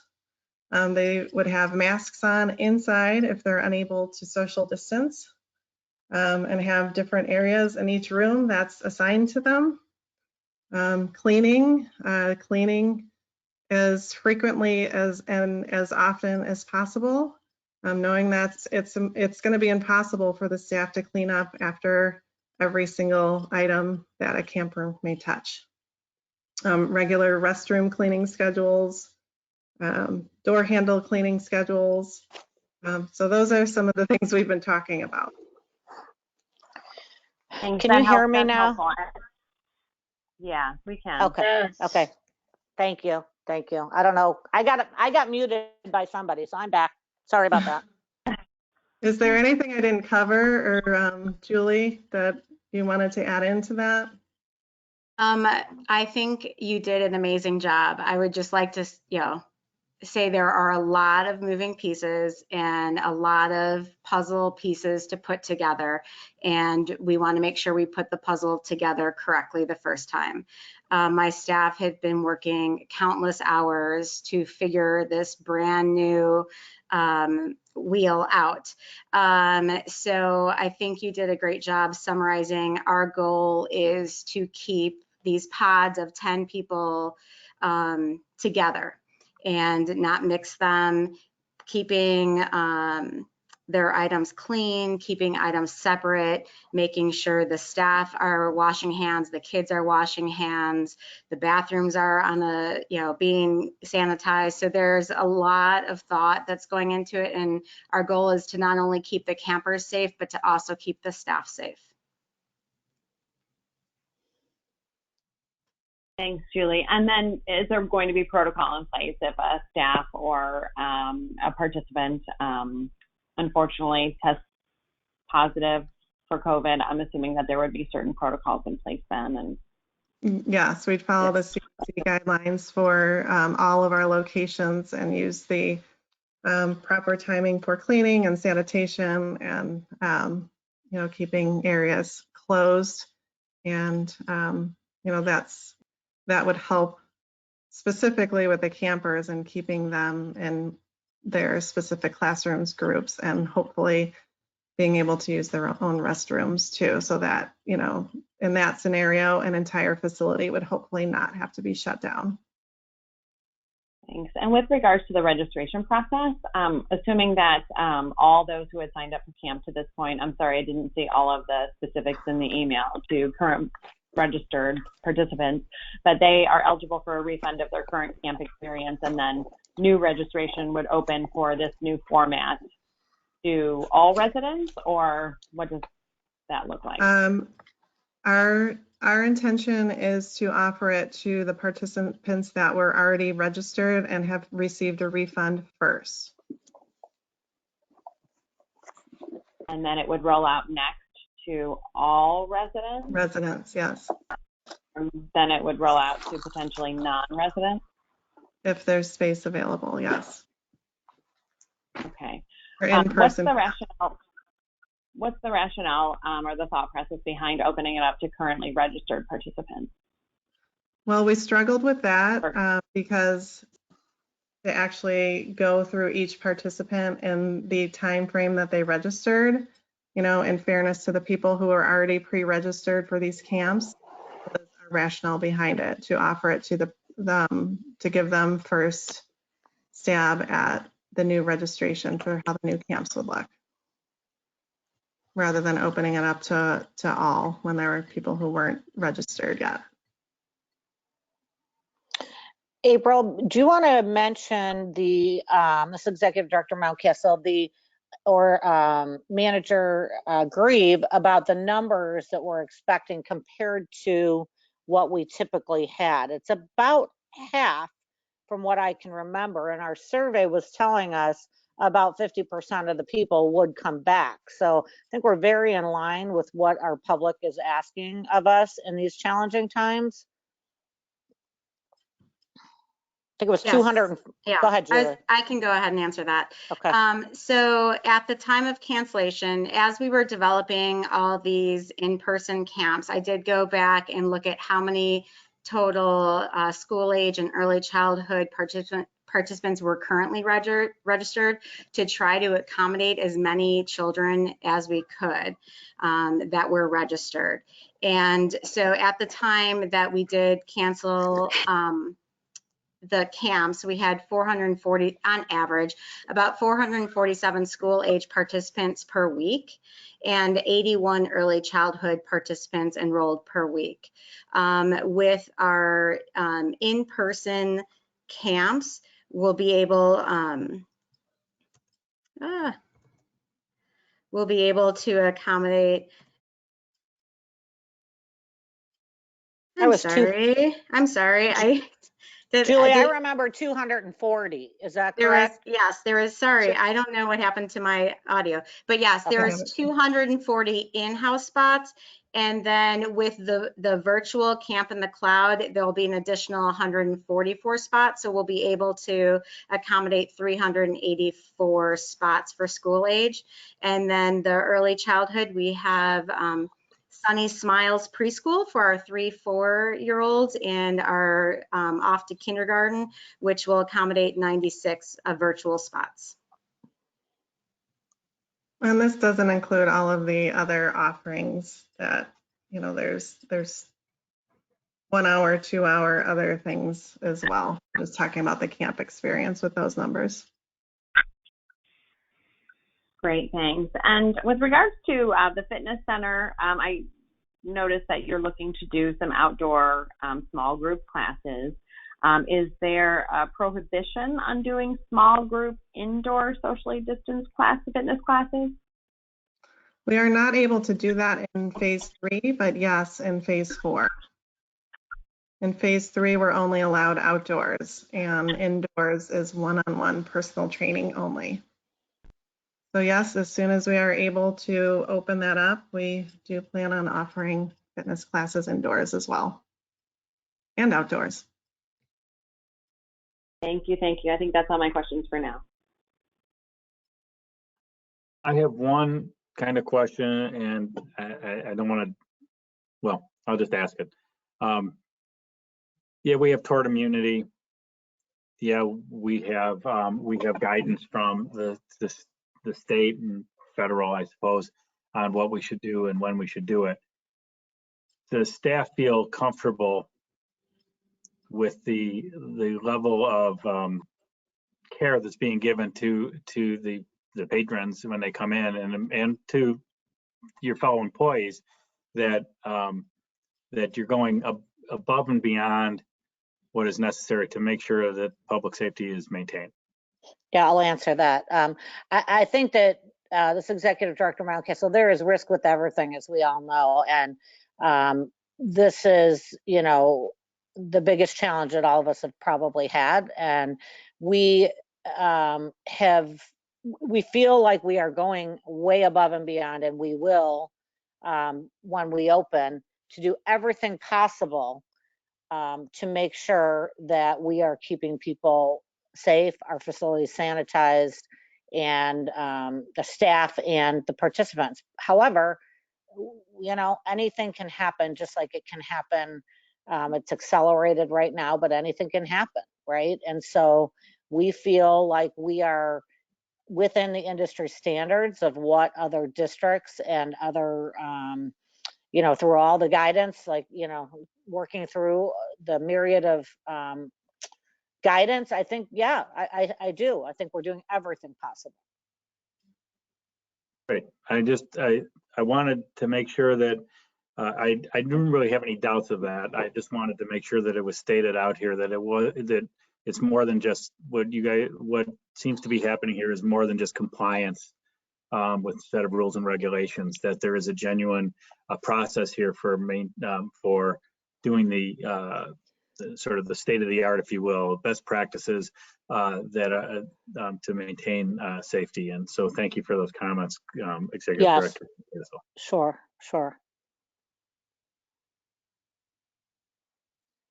I believe, well, are there other questions? I thought that there were some questions from viewers or whatever, our audience. So maybe we can get to those. And I think Commissioner O'Donnell also has a question, so maybe we'll go to him first.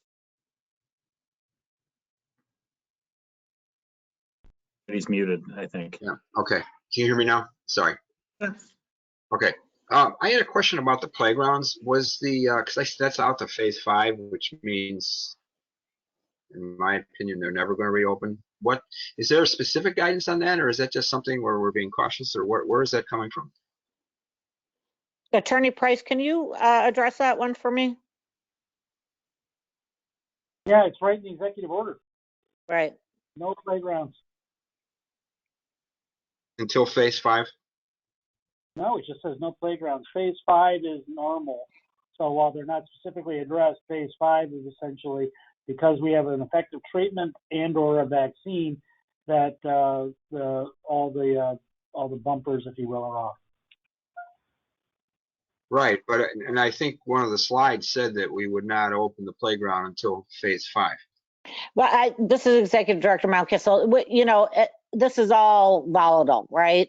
And it's all moving parts. So that is where we have it now because it's an executive order and it can shift tomorrow if we get direction from the executive order. So for right now, that's where we've got it and it can move at any time.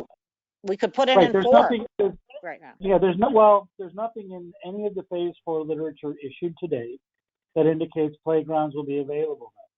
Now, you know, yesterday at 4 o'clock, our world's changed dramatically again when the governor, you know, issued his press release telling us that all sorts of different things were going to happen that nobody saw coming in phase 3. So Gail's right, it could change for phase 4, but there's nothing about phase 4's language now in the Restore Illinois plan that says those are back open.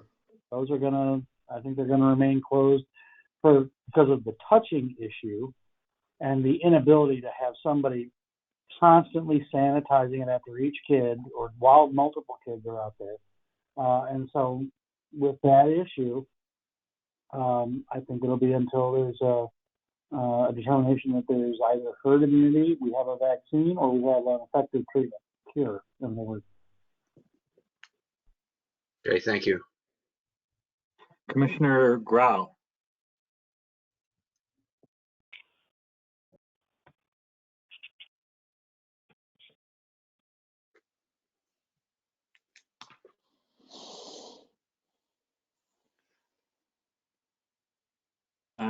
I can't hear you, Commissioner Grau. I'm sorry. Sorry about that. Oh, that's sorry. okay. 10% of our respondents said they wanted a virtual camp. So that doesn't seem like a lot. And then under the responses, under 4 years was 31% of the respondents. So are we, it doesn't seem to match up. The offering doesn't seem to match up with the survey. I think one of the things that is, you know, eludes us a little bit is that we have been offering virtual programs. They've been very popular and they've been filling.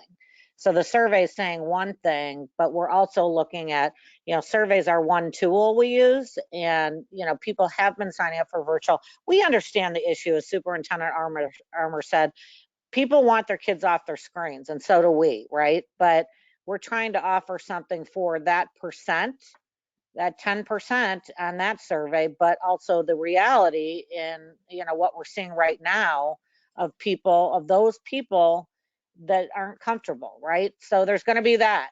And so there's nothing to say, you know, we're not mind readers in this situation. This is a whole new world. And if they don't go, they don't go, but we've tried. Right, and I think with the virtual guide going out tomorrow, you'll see, you know, I think the team was really trying to wow them with the offerings.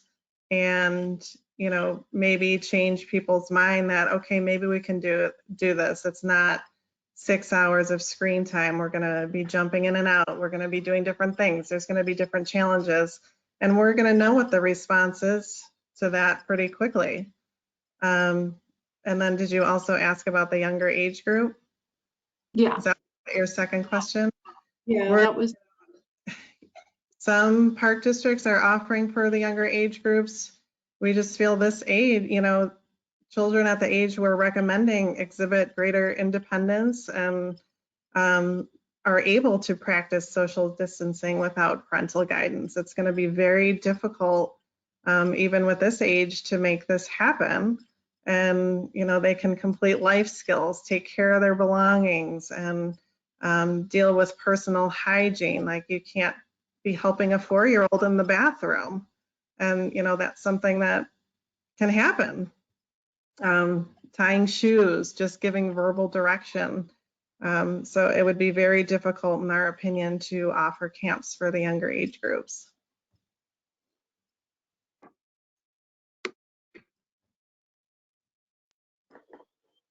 Any other questions, Commissioner Grau? We will have some in-person offerings once we are able to do so in small groups. So there will be that opportunity for other activities, you know, to at least have some experiences in person.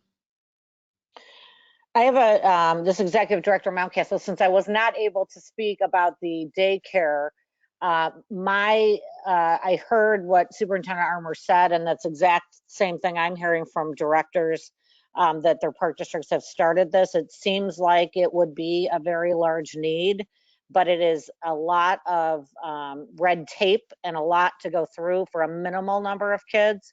And it is supposed to be for the first responders, which is very important and the most important thing.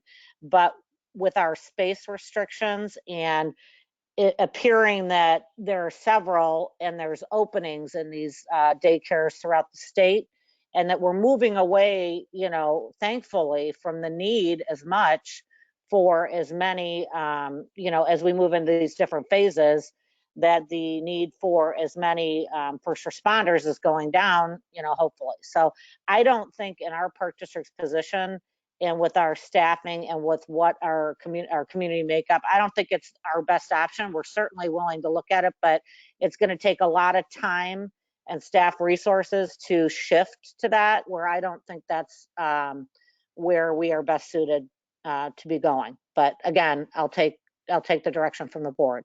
Well, thank you for answering that. I just think there's a big gap, and it's unfortunate there's such a big gap there in providing services for our youngest members of our community. We know, and it pains us, you know, this is what we do, and it's very difficult, but that's where the balance becomes so important, where President Coyne said, you know, do we feel that we're, you know, taking all measures? And that's one, you know, we're not recommending things where we don't think we can answer that question as a yes. So that's one of those that we cannot at this point.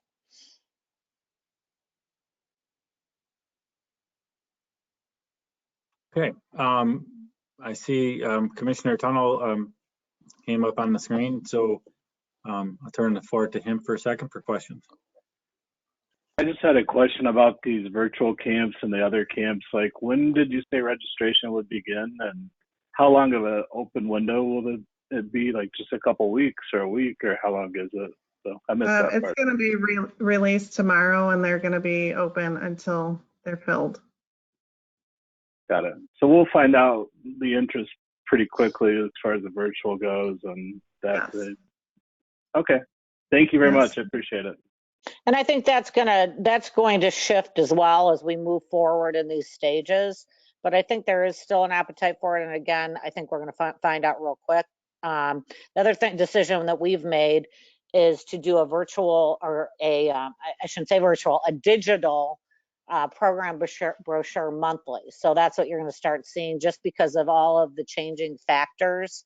We're going to just do digital. That doesn't mean it's just going to be virtual programming, but a digital brochure instead of a print brochure.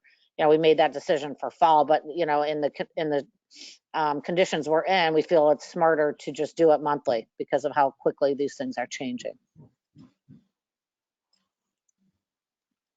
Great. Now we can try, I hope, maybe we can get to the questions that are coming from the audience. Do we want to try a couple of those? Sure, we've got a couple lined up here. One of them goes back to the Hodges Park questions we were talking about earlier. If we are worried about liability for either being open or not, I think before the park district signs off on tables, there needs to be better conversations on logistics of cleaning and mowing and maintenance. I think the businesses need to bear, some of the cost. This was asked by Dana Schneider, who has subsequently left the meeting. I can respond to that. This is Executive Director Mountcastle. I completely agree that it needs to be further analyzed and vetted with the committee that is working on it. And that is one of my concerns, as well as the cost to this. So before we agree to that, we will be looking at all those costs. President Coyne, you give me the go ahead for the next question and I'll read. Yeah, you can go right through them when you. All right. Okay, thank you.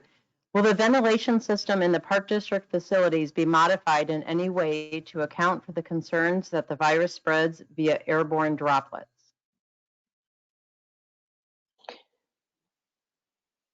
I'll take this one. At this point, we do not have any specific plans to make modifications to our HVA systems, but we are still reviewing that and following appropriate guidance from CDC as well as ASHRAE. And I think that the masks is what we're saying is our protocol. You know, the people, patrons and staff wearing masks in those certain programs. Correct. Okay. It was suggested that Main Park be closed during summer camps. Is this the Leisure Center facility and Wildwood Nature Center only, or also the green space and Prairie Pond? It reads as though almost 100% of the survey responders had children under the age of 5. As such, and given the difficult nature of keeping that age group virtually entertained, are there any additional themed at-home supply activity kits that could be offered, similar to what Brickton's at-home offerings are? Private groups, Little Passports, etc., are selling these type of kits and calling them Camp in a Box. Sorry, it's dragging on. Could this be an option for the PRPD? Question number one, we're talking about the facilities being closed only. There will definitely be, depending on the amount of in-person registrations for camp at Main Park, we're going to have to figure out where those camp pods will be outside. But as of now, there's no intention to close the outdoor space. Just have to be conscious of our groups and the public. And second, yes, we are offering lots of other activities virtually, and you can find those online tomorrow. Lots of Camp in the Box and other experiences where you can pick up or have supplies mailed home. What will be done to address the child care issues of the PRPD staff or concerns about their own safety?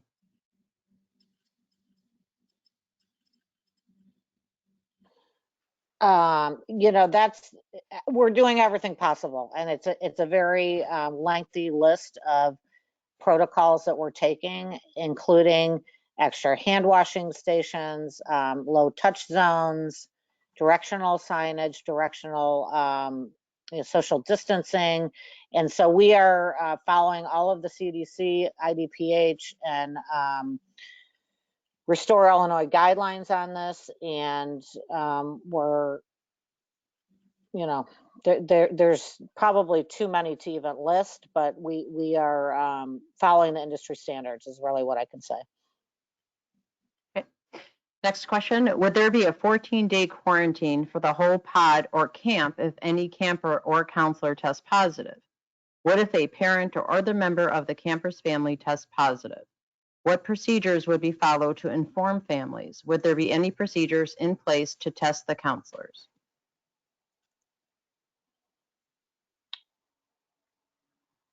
So yes, there will be procedures in place. We're still working through them as we get the guidance.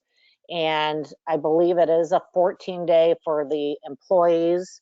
And we would isolate, as Superintendent Armour stated, we'd isolate the camper right away if they were on site or the participant.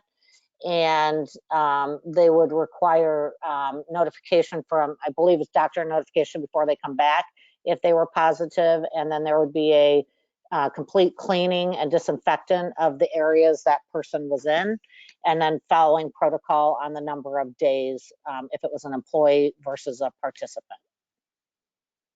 Excellent. And the last is, we'll end this one on a positive note here, was a shout out from Mayor Maloney. Thanks for making your meeting accessible this way. It is great to learn what the Park District is doing. And oddly, it's hats off to the IT department. Well done. That was not self-serving. Okay, so that's it at this point for the questions. I will wait till the end of the presentation to read any further questions from the public, if that's okay. That is okay with me. That is great, in fact. So I think, thank you very much, and thank you for all the questions and comments. I think that they were on point, and I'm glad that we have participation. So I believe we left off, yep, the screen came up at outdoor aquatics, and we were waiting for the previously muted Dr. Mountcastle to enlighten us about this particular topic. Sure. So as our attorney stated, late this afternoon, we got some advanced information that IDPH may be coming out tomorrow with a ruling on pools. And since they hadn't to this point, we were looking at if we could open, understanding that it was a slight chance, but what does that look like, right? What did we feel comfortable with in terms of opening our pools? And, we came up with the different scenarios and the cost just to say, okay, this is what we can do. Out of all of this, I'll just cut to the chase with it. Our recommendation was going to be that we were, and there's a chart with a lot of numbers and a lot of different options, but the option that we were going to look at was the very last column, the total including August, meaning this would be for the whole season, and this would be the Centennial lap pool only. That's $148,000 loss you see there. The splash pad, actually the $4,000 revenue that we would bring in. And then, wait a minute, is that right? Hinckley, yeah, and then the Hinckley, that's correct. And then the Hinckley loss of $27,000. $171,481 loss. And, our pools typically either break even or make around 90 to 100,000 in a good year. So to us, this was not about a financial decision. This was more about giving this opportunity to the residents and thinking about the fact that, if things keep going the way they are with COVID-19 in this good direction, that at some point in the summer, we would be able to open the pools with a very, very restricted opportunity, but also understanding that this is more a service. This wasn't about the finances at this point. We thought we would put this out to the board and say, is this service something that you felt that was important enough to take this kind of a loss for one season? And, we felt it was worth exploring it and making sure you had all the facts. But I really, because I think this could be a very long debate and discussion. I don't personally think I think our information's pretty good. And if we're wrong, we'll come back to you on this. That would be my recommendation, unless you feel differently, that we would, if for some miracle we could open our pools, that we would come back and discuss this at an emergency meeting with the board, because I really think this could go on for a long time about the pools. And maybe if they opened in phase 4, we'll come back with this. Our goal is to offer as much as possible to the residents, and as long as we know we can do it safely, and this was our recommendation for that. Understanding our huge loss, but understanding our great fund balances, and that we are fortunately, at least at this point, in a position that we're going to talk about the finances, but we, feel like we're in a position that this would be a, part of our mission is to provide this. So I will take any, suggestions in terms of if you want to work through the whole proposal or if you want to put that on hold.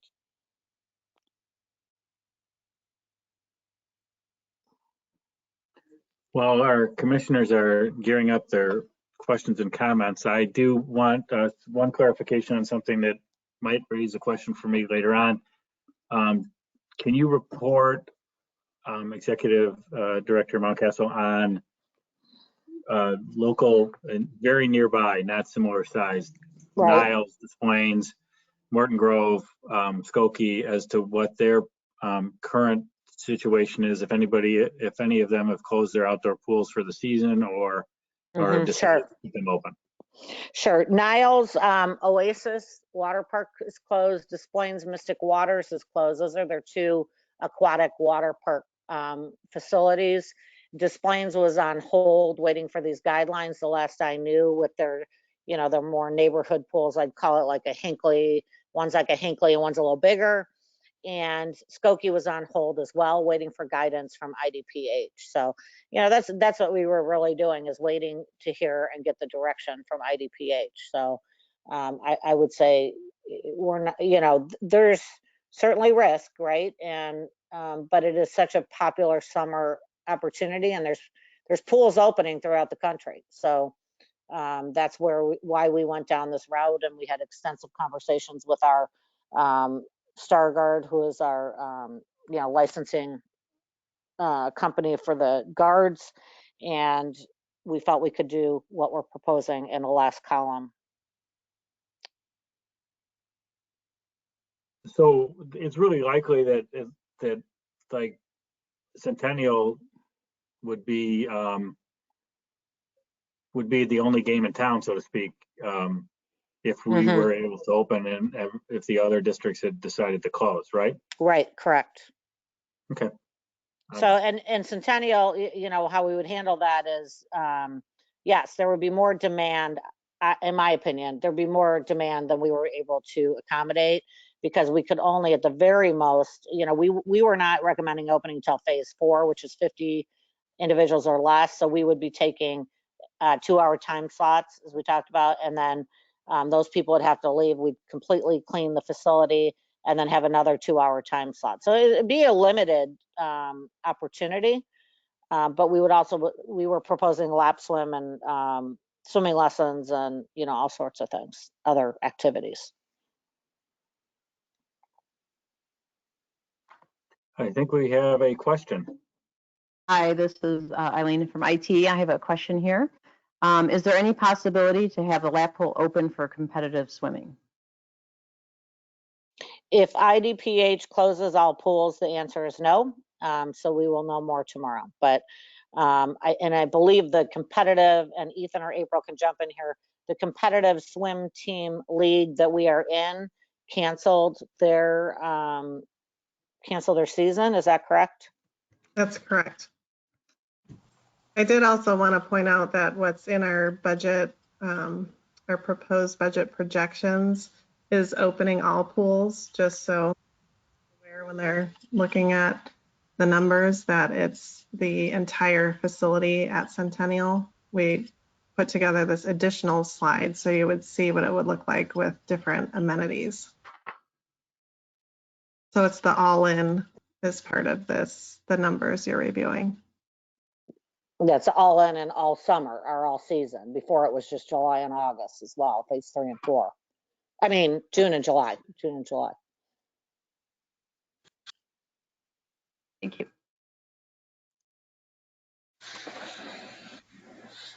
I propose we move on past the pools. I just had one quick question. We can, except that Commissioner Leduc, I believe, has a question. Just a quick question. So if we were able, and I mean, this might be a moot point, but if we were able to open in a limited capacity, would it then be preference given to residents? Yes, that was our intention. Great, I just wanted to make sure. Thanks. Okay. Any other comments about the pools or any of the previous portions of the slideshow to this point. Commissioner Leach. I have a question, go back to Attorney Price. In anything that he heard or his staff heard, I don't look at pools and splash pads as the same thing. So was there any delineation between the two in any of the feedback that we've heard, or do we think there will be? I am with you 100% on that. The delineation shouldn't be the same. They're not regulated the same. And it has been a black hole of frustration, Commissioner Leach. We have pushed and pulled on every single lever. We've asked IAPD. We've not only gotten nothing on pools, but nothing on the differential of splash pads. And we keep telling them, you're going to have splash pads across the state of Illinois. They're called fire hydrants. It's going to. So why would you go with unsupervised, untreated water? And we got. Oh, that's a good point, but nothing separating them. So we hold out hope that splash pads will be separated and treated differently. You don't need a lifeguard, but you're probably going to need a numbers guard to kind of regulate the groupings and so forth. And they'll probably, if they allow them, it'll be the ones that are chlorinated with a treated water, because the chlorinated water is good for this. It kills the virus, and a splash pad vaporizes it. So we've put all the science in front of them. We've asked them a gazillion times. We've tried to make every argument. We have legislators who have splash pads named after them in park districts asking, and they've been ignored. That's how frustrating it's been with them on this issue. Thank you. Perfect. And if I could comment really quickly, we have talked about if we are able to open a splash pad later in the season, that we would be ready and able to do so. As you can see by the financials there, it has the potential to actually bring in some revenue.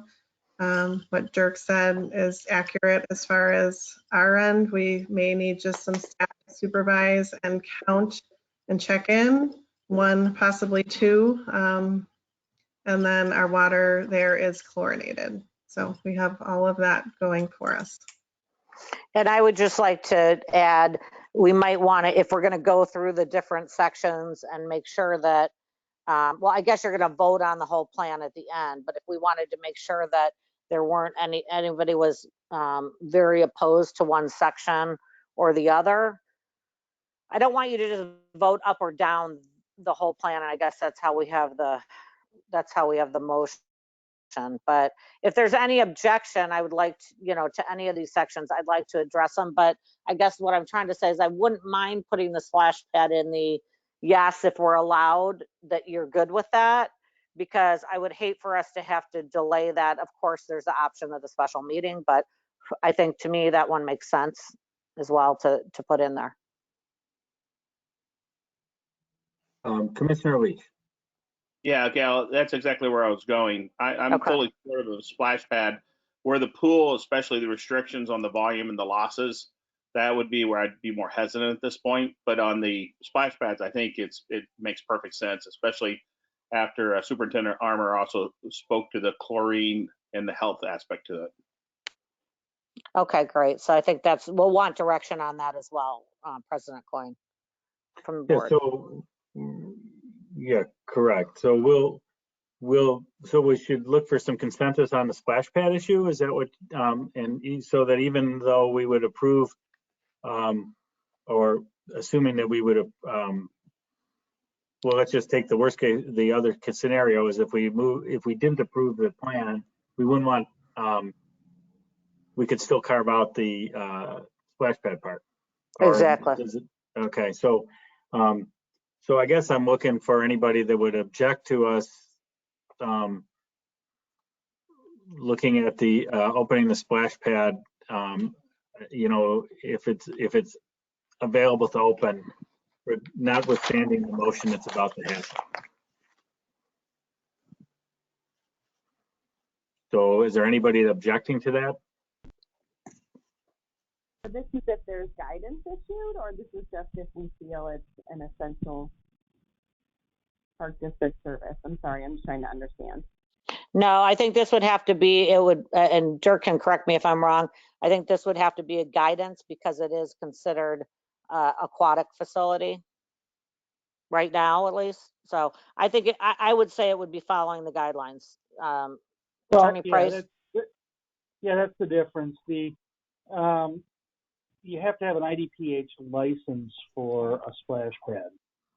And so that's, if you get it, from them, then you go. And if they're not going to issue them, then we don't go. It's not an essential function one, like some of the other things we discussed tonight that you could press on. That isn't one of them. That requires a separate license. And in our place in the constitutional structure, we have to answer for that. So they'll be the determiner of that, whether they issue a license or not. Thanks for the clarification. I would support with guidance.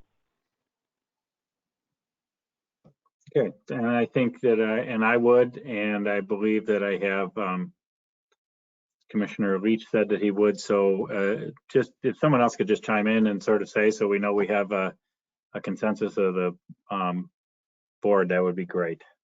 Commissioner O'Donnell was. Okay. Commissioner Grau. Great, thank you. Thank you all. And so let's move past the pools as Commissioner Grau suggested and get into the next part of this presentation, if we can. Great, thank you all. Thanks for all of the comments. The next part, as we move into the financial projections related to the plan, this slide shows the staffing assumptions related to the reopening programs that April covered, as well as the comparison to the number of staff for those areas in the 2020 budget. This, of course, would be adjusted for the outdoor pools as discussed, but it kind of gives you an idea of the number of staffing required for the offerings described compared to what was originally in the 2020 budget.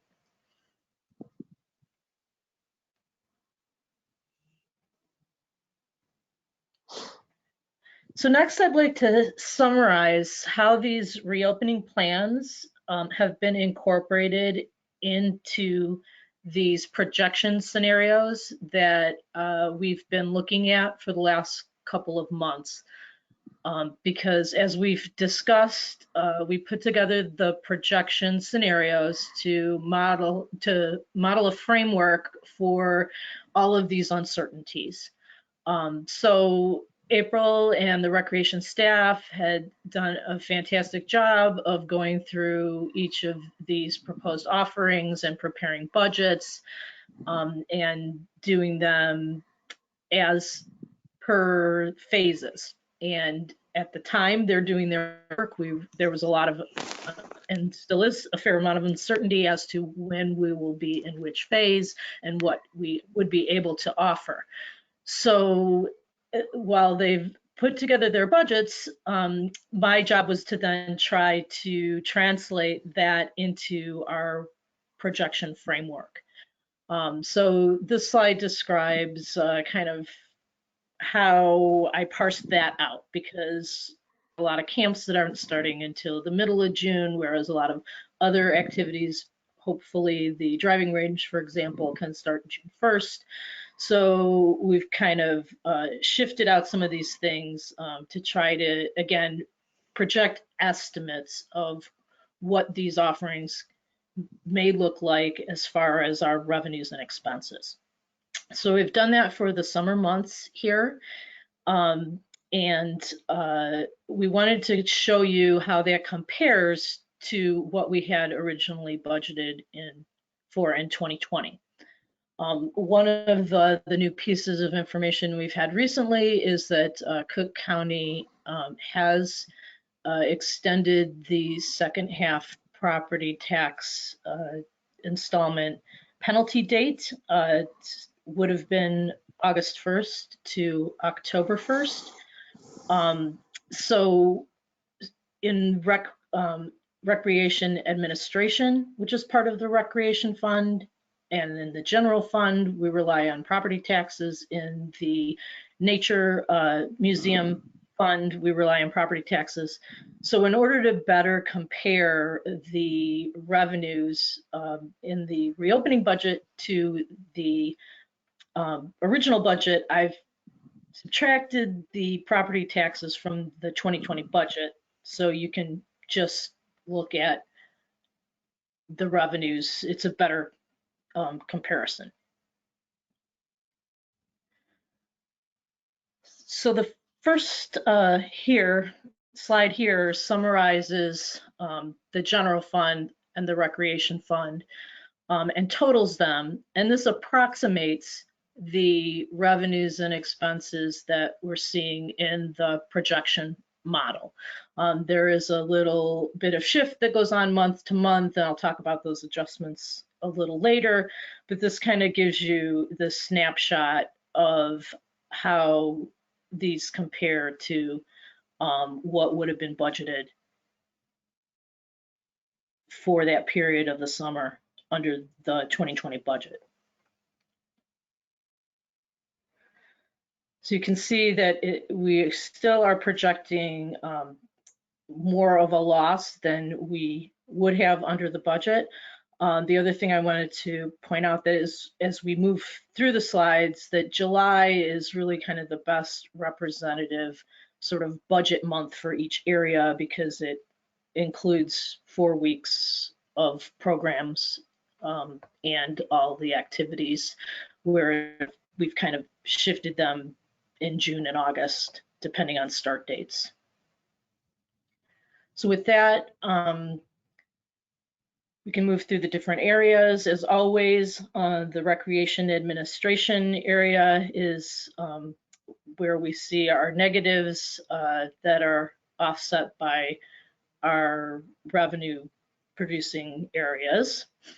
You can see that the recreation programs are budgeted in the reopening plans to have a net surplus. Again, the Nature Center is a good example. If we look at July, it's close to a break-even type of budget.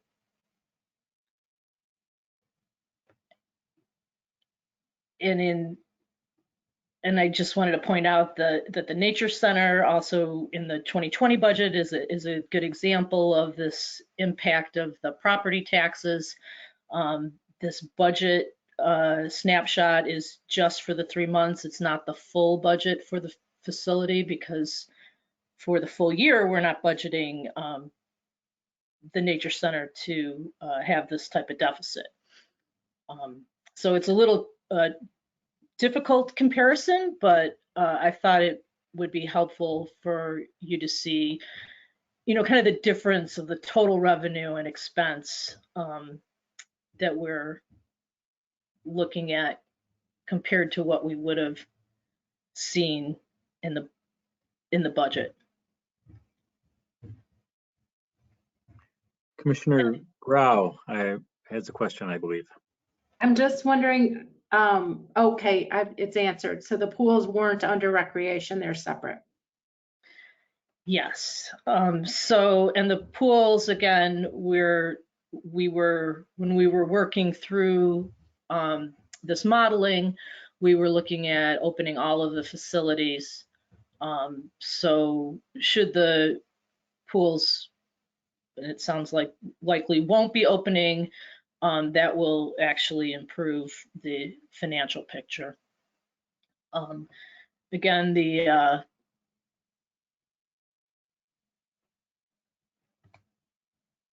fitness center here, if we look at July, shows more of a break-even type of budget. The activity center is consistent with our 2020 budget.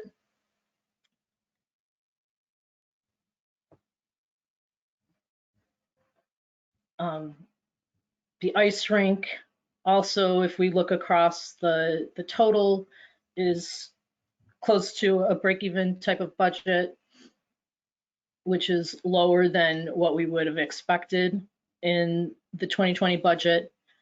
The driving range would hope to be profitable, but at a slightly lower amount than we had budgeted for the same time period.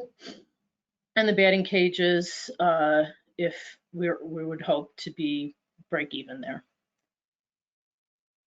The special recreation is not really any different because that's kind of mostly fixed.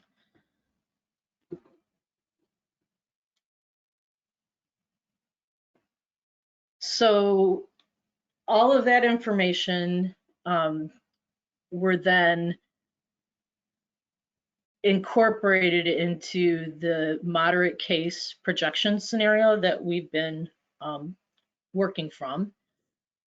So those numbers that we looked at, as I mentioned, don't exactly match what's in the projection scenarios because I've adjusted the salaries and wages for actual timing of payroll dates, so it shifts some of the expenses from one month to another.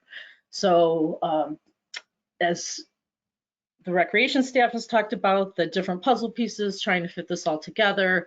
Again, these are what I want to remind everyone that these are estimates, and these we're trying to project what these offerings could do to the financial scenarios that we've set up this framework so that we can monitor and track, where we are headed toward the end of the fiscal year. So we used those reopening assumptions for June, July, and August, and then kind of looked at it as a percentage of what was in the cash flow projections for that same period as a percentage of the 2020 budget. And I calculated here and there around 65%. So for programs and recreation activities for September through December, we've used 65% of budget for revenues and associated expenses to look out at where we would expect to be at the end of the year. And as I mentioned, that second half due date was moved from October to October 1st from August 1st.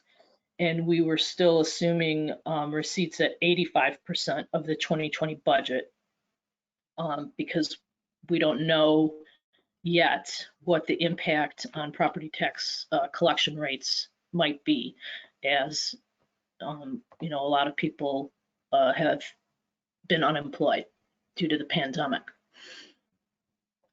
So the stress case projection takes the moderate case and assumes that we do half as well as we're hoping that we'll do. So I've basically taken half of those revenues and expenses for the whole period from June through December.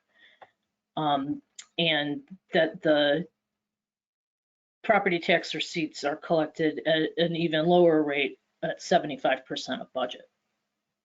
And again, move that collection penalty date to October 1st. So what does that look like? Here I've, in the presentation, graphically represented it so you can kind of better see. Every month when we look at our financial reports, we have this cash position projection where we look at that dotted dashed dark blue line at the top is what our cash projection expectations would be per the budget. Then the light blue line just below that is where we are actual to date through April 2020. So the gap here between the dotted line and the light blue line is showing how they drop what we've experienced to date due to the closure. And it just projects out as if we were going to go back to budget through the rest of the year. And we know that's not going to happen. So I wanted to show the moderate and the stress cases compared. So these are, the cash position is our total cash and investments from the beginning of the year.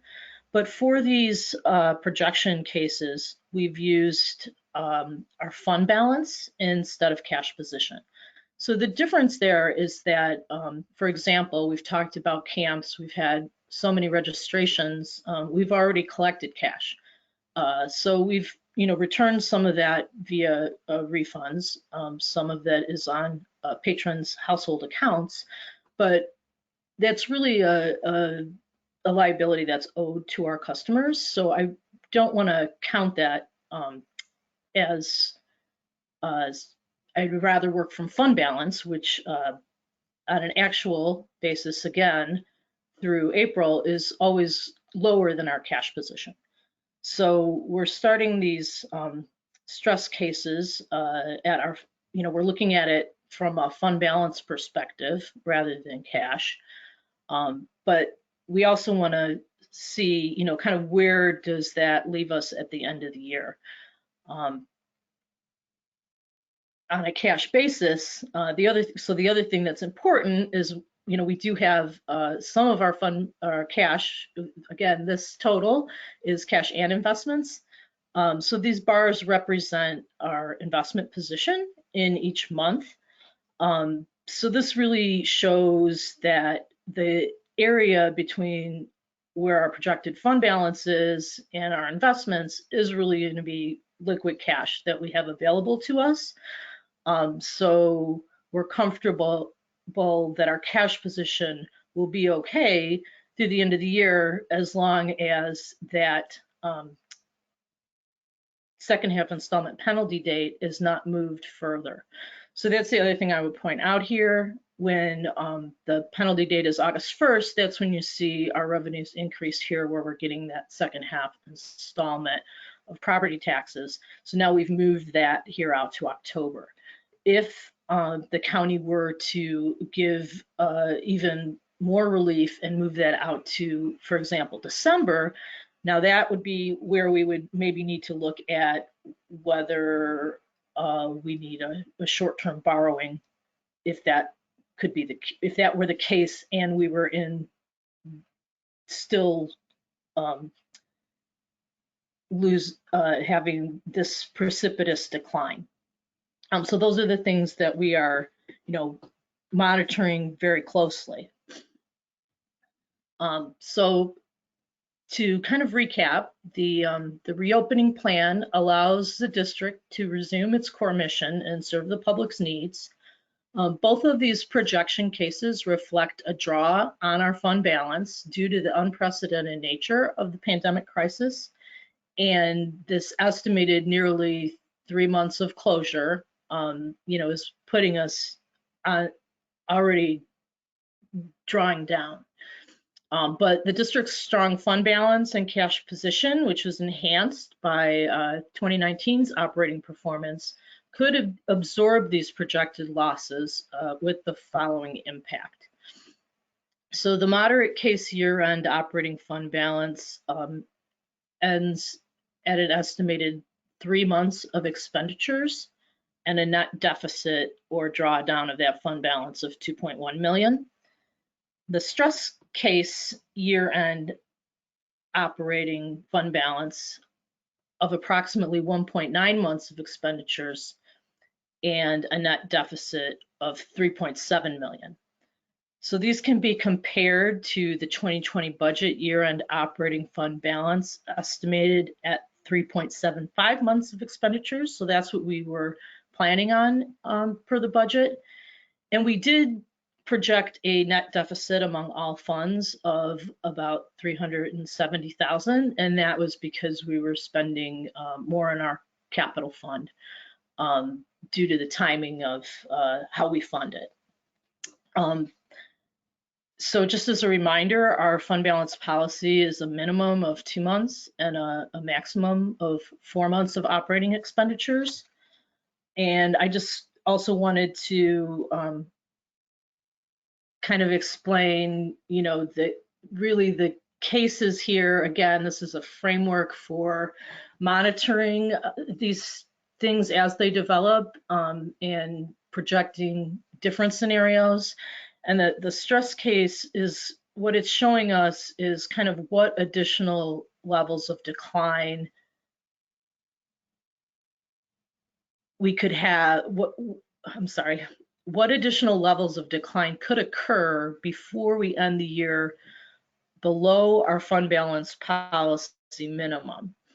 And again, we'll be monitoring closely, particularly the second half installment property tax due date and all of the activities and the offerings and updating accordingly and making adjustments and reporting back to how things are progressing versus the projections.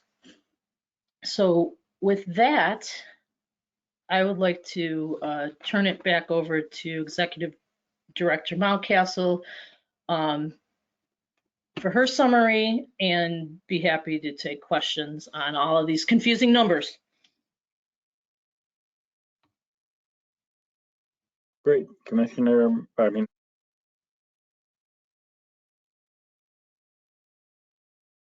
Executive Director Mountcastle. Let's hear what you have to say. There are a lot of confusing numbers. Oh boy, yes. There's still so much unknown, right? So we are trying to update the board as the best we can financially and with what we feel is our core mission is to offer, especially now, that people so badly need to get out, to provide something and, in an altered way for this summer. So that's what we're presenting this month. It's going to change. It's going to continue to change. And we are monitoring not just the financials, but obviously the changing direction we're getting daily on these items. We're in a unprecedented situation. I don't need to tell anybody that, but when you think of the whole of what the Park District is about, it is about, we are supported by taxes and we are supported by fees and charges. So we're a hybrid. So yes, we have to operate like a business and make these business decisions. And that's why we painstakingly look at these numbers and look at the what ifs, but we are also a service to the community. And I feel strongly that we have to do our best to make these efforts and the calculated risks and try. And this will be a summer of changes and moving targets. And I can't promise that this is what it's going to look like next month, but that's why we have meetings. And I think that the staff on all levels has and continues to look at the best plan considering everything that I said in terms of our core mission. So I think that at this time, it'd probably be best if we went through the, I don't know, maybe we could get a consensus and then a vote on, the whole plan minus the pools, that the board, if there's enough support, then we don't have to go through all the different areas, or we can go through each area if the commissioners have questions and comments on those. So, you may want to start at the higher level and, just see if, people are good, but those are just suggestions. So, Harmony? Thanks. So does anyone have any questions at this time on the financial projection piece, though? I know I do, but I want to reserve that for other commissioners to go first. I will. Commissioner Lee? Yes. A couple questions. Lauterbach and I think it's Amen, but Amen. I believe our auditors out of Naperville, and I also know Superintendent DeAngelis that you work a lot with our bond advisors. Did they help you with these scenarios at all? They did not. Okay. Our financial advisors are working on a model. I have not seen it yet. And as soon as I get it, I will look to see if, we have any additional help or information. It kind of started off with my attempt to look at, how bad, could this be before we need to, before we would get below that fund balance minimum per our policy. No, I appreciate that. I just wanted to see if, there are bond ratings and cost of funds that get associated with our reserves and everything that goes into those equations. So I'm just curious how much Absolutely. they were. When I get into the projections, just a quick clarification. I think I discussed this offline with Executive Mount Council, but for everybody to understand, is the stress case a worst case scenario in your opinion?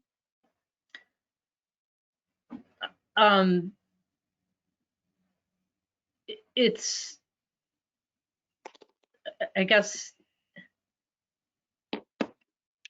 is it a worst case scenario? Yep. So, again, I'll repeat what I said before. The stress case is showing us how low or what kind of revenue decline or fund balance decline we would have before we were below our minimum fund balance per policy.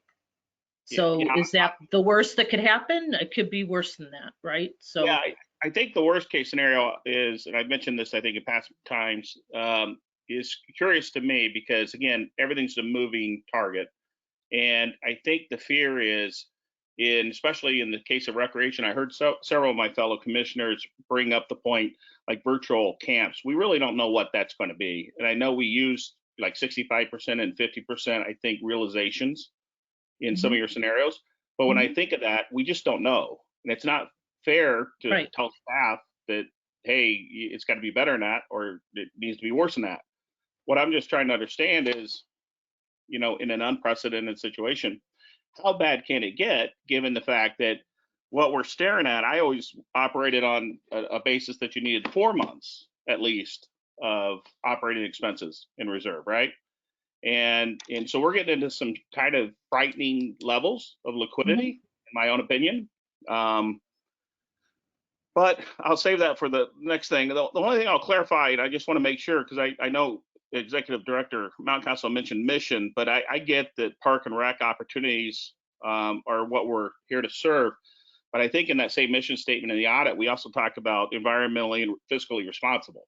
So when I think of a $3.7 million deficit or $2 million deficit, one of the questions I came into and was asking, and just a clarification on one of the slides, I think you had at FTEs, full-time FTEs at 56 versus a budget of 59.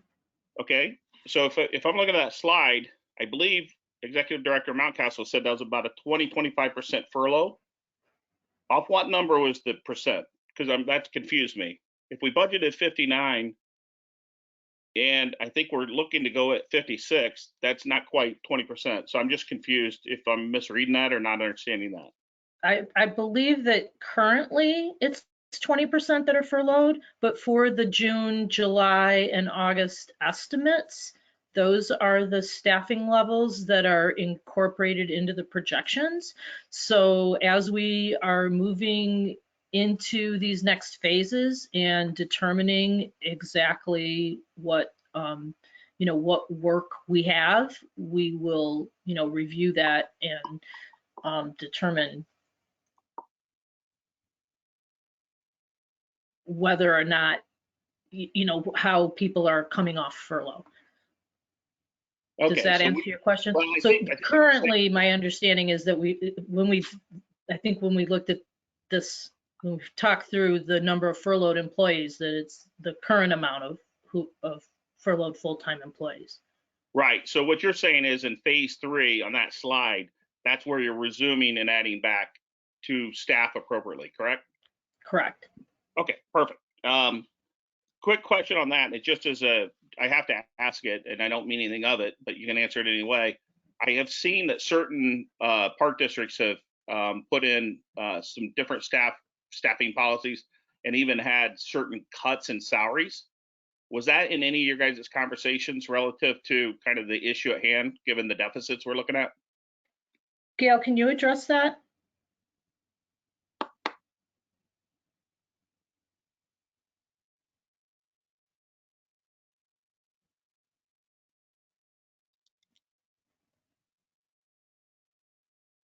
If we lost her, I can move on and come back to her when she rejoins.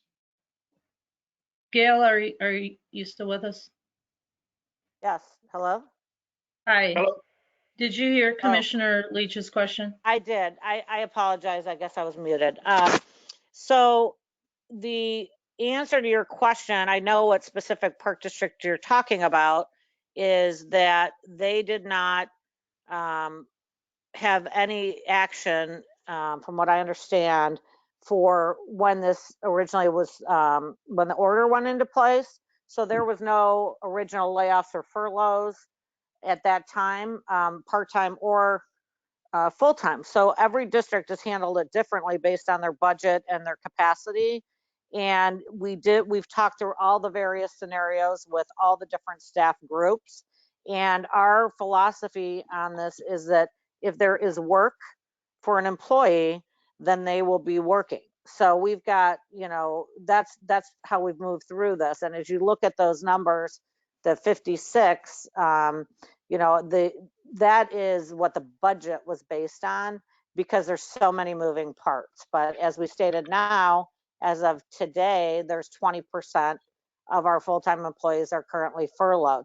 That number is shifted. It was 25%. We brought back some maintenance staff. And so we're looking at this as what jobs are needed in terms of what facilities and programs that we're offering. So that's an ebb and flow number at this point. Perfect. And I just have 2 other quick questions.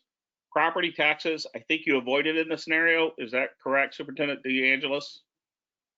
Property taxes, the timing is what we've talked about tonight, but you're assuming still 100% of what you budgeted that we should receive in the property taxes in the second installment, correct? In the moderate case, I assume 85% of the second installment is received. Because the penalty date is moved to October 1st, I assume some of it comes in September. Usually we get about half the month prior. If you have an escrow, that's usually it's paid in advance of the due date, and the remainder comes after. And then in the stress case, it's assumed 75% of budgeted is received during that timing. And I want to just clarify that point. It's you're still 75% of the total amount due, or just in that time period? Of the second half installment that's due. Yeah. Okay, so it is 75% of what we should be receiving historically. Correct. Okay. And then the last thing I had was, we did all this, all the budgets. We did it all in good faith. We always spend a lot of time on little silly things like diving board pads and things like this. This is a big issue. I know it's putting the staff and even the board under a lot of pressure. Nobody wants these large deficits. I know this is done by ordinance, and I don't know who wants to answer this. But in this ordinance, we've already done some modifications. I'd like to get a quick clarification out of the 3.3 million in capital budgets, exactly what has been cut out of 3.3. And then what, if anything, do we need to do as a board to amend our ordinance or budget so that we are kind of true and faithful to the residents, that in essence, whether it's a short-term loan or some other way to get through this, the bill's going to have to be paid. If we run a $2 million to $4 million deficit, and it could be worse again, that's where I'm concerning when I got to talk to my neighbor across the fence and they're asking me, what happened? So I just want to I just kind of want to understand, is that all we need to do as a board, is just kind of go to this vote? Or is there other options that on the table that other people are looking at? It just is, these are very large negative numbers, unfortunately, for all of us. But if you could if you could answer the capital side of it first, and then I'll find anyone on the phone, that'd be great. So the budget and appropriation ordinance that is approved it governs what we're able to spend. So typically an amendment would be if we needed to increase that spending authority. What we've talked about with the board at, I think, the last board meeting,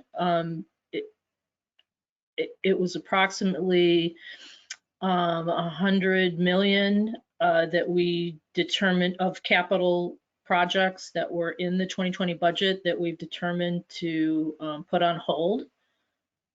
And should it come to a cash flow, like, again, for example, should that installment date get pushed out even further, one of the things we could look into is whether there's a potential to borrow against capital funds. I did attend a short-term borrowing session, but my understanding is that really the easiest that would probably be most that I would recommend would, if it came to that, would be to borrow against the receipt of those property taxes, because it would be a couple months, and once we got them, we'd repay that, rather than trying to figure out how to. It would be a lot. I mean, the capital funds are to be used for capital. If it's bond funds, we can't. Unless, I think somebody mentioned something about, there are other things we could look into, but what I took away from the session was that a property tax warrant would be the most efficient way to borrow if it came to that. Just to clarify, since we have Superintendent Wolf and as well as Executive Director Mountain Council on that piece, I thought the number was as low in the 600 or 700 range versus $1 million. I know you said 100 million, but I know you meant $1 million. I just want to get. Oh, sorry. I just want, yeah, and I know everything's been paused from the last meetings too. I just want to get on the record. How much have we paused the actual dollar amount? 761,000 and some change. If you want the exact. No, that's close enough. Yeah, okay. So I just want to know that we basically are still going to look to spend roughly 2.6 million in capital. So I'm not sure, Gail, if that number included, we also had the budget for the Emerson field lights. We'd have to look. I thought that was the number 761, but we can look and get back to them about that. But I think, yeah, it was about. That is the number that we presented, and looking at it, it does not include things like the Emerson field lights. So just taking that number and subtracting it from the capital doesn't necessarily give you the number that we would spend, because certain things in there we didn't remove because we would only do them if we were getting reimbursement funding, like the Emerson field lights at $400 and something odd thousand. So correct. Right. That's where I got my million. Yep. Makes sense. It was 440 for the record, 442.70. Right. And then the last thing I have is on the amending. So no other park boards are looking at amending the budgets at this point, because again, audit just was published in April, and this thing changed dramatically on us. And I know you've done a tremendous amount of work, Superintendent DeAngelis, and I like it. And I'm sure there's more coming from the auditors and the bond advisors. But I just, I guess what's a little bit scary for me is, again, the vote that's going to come up, and I know there'll be a discussion period for that. But it's just, it's $2 million that we would have to explain to the neighbors, because I'm a pessimist on the recreation fees, like some of my peers I think are. And so I'm scared that if it could be just the stress case, and God bless if it's the moderate case, but if it's the worst case that I'm envisioning, that's what I'm most concerned about in the vote. But I appreciate all the color and all the work you guys have done to this. It's just math. It's not. There's nothing else you guys could do. This is a global pandemic. So thank you.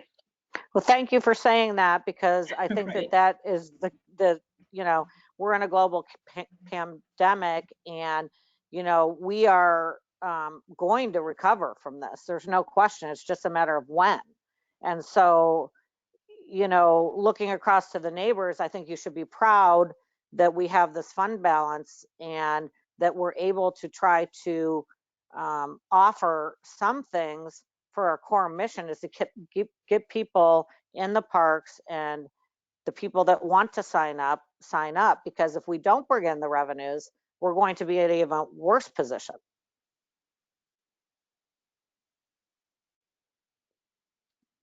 Thanks, Gail. I do have some questions to follow up on Commissioner Leach's questions. So that was one of my areas as well, is kind of our capital spend right now, and knowing that we've had staff working on some of those capital projects right now while we've been paying them in this kind of intermediate time when we've been in quarantine and unable to offer programming. And now as we're opening up, I think there's been great work done on providing those potential revenue enhancements and programming that's so needed. But from a capital perspective, I would like the board to take another look at our capital list for the remainder of the year. Now, seeing these numbers, and even the moderate case is not positive by any means, and definitely scary from a fiduciary responsibility standpoint.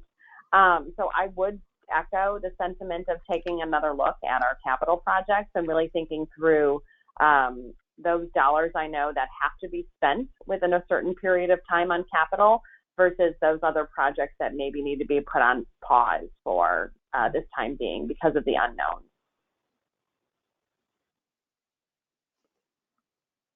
We'd be happy to do that. Can I just add one other point? I think that we will absolutely be happy to look at the capital spending again, but when we talk about the number of months of expenditures, we're really looking at the general and recreation funds. The way we've presented this, it's including our debt service, so it's not like a true operating picture, but that's usually we get the revenues in, we get the revenues and the expenditures match. So, but my point is that we can look at reducing capital spending further, but it's not going to really change how many months of fund balance we end up at. So I just want to make sure that the board understands that. And I just wanted to add also another thing. I forgot to mention it after Commissioner Leach's question about the fund balance, is that the 2 to 4 months, that is our policy. That's in our policy, a 2 to 4 month balance. We just have been very successful and been able to keep it at close to 4 months. Sandra, correct? But it is. So it is a board policy already that it's 2 to 4 months. And so obviously this is a very different situation. But so I just wanted to address that point. Agreed. And I would agree with the concern regarding it drawing down that far. But again, that is, I think, why we have fund balance for these kinds of 100-year scenarios here that no one had envisioned.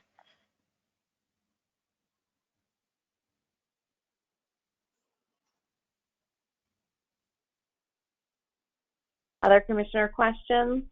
Yeah, I did. Thank you for clarifying about the capital, because this does not include the capital, and so it doesn't help to cut any more capital projects or put them on hold, from what I've learned. I did want to go back to the recreation fund deficit of $700,000. So that's camping, right? That's the camps. And we're talking about 388 campers a week, maybe? Is that what was said? Plus some extras? So, I'm sorry, that's the total recreation fund. So, oops. Well, whatever programs we're able to run, so. Right, well, but let's go to the program slide. So camps are included here in the programs, which is a positive. And that helps offset our recreation administration expenses and the other negative areas. Okay, I'm looking at the one you sent. Right, that's the total recreation fund. So this rolls up all of the areas here.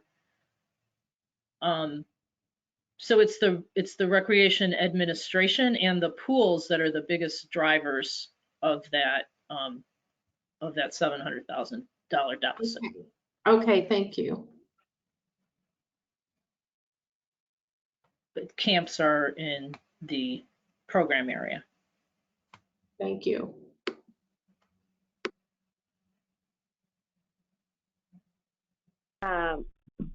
Commissioner O'Donnell, did you have any questions? No, I don't have questions. I might even be uneasier about all this than Commissioner Leach. This really bothers me, and I question if we really shouldn't take a very hard look at.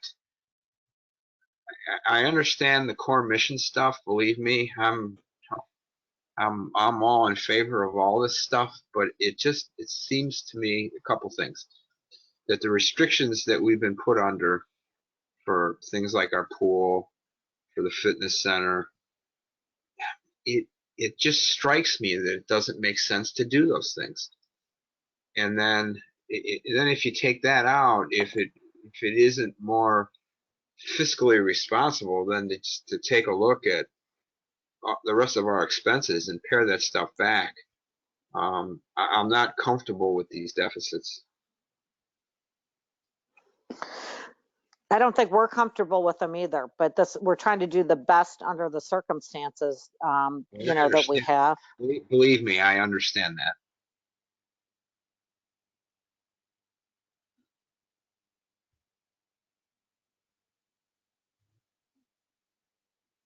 So, and I think the answer to your cutting more expenses will, this is a moving target. So that is, like we said, that stress case is, a stress case to us. And that if it gets, if we see it moving to that level, we're not going to know.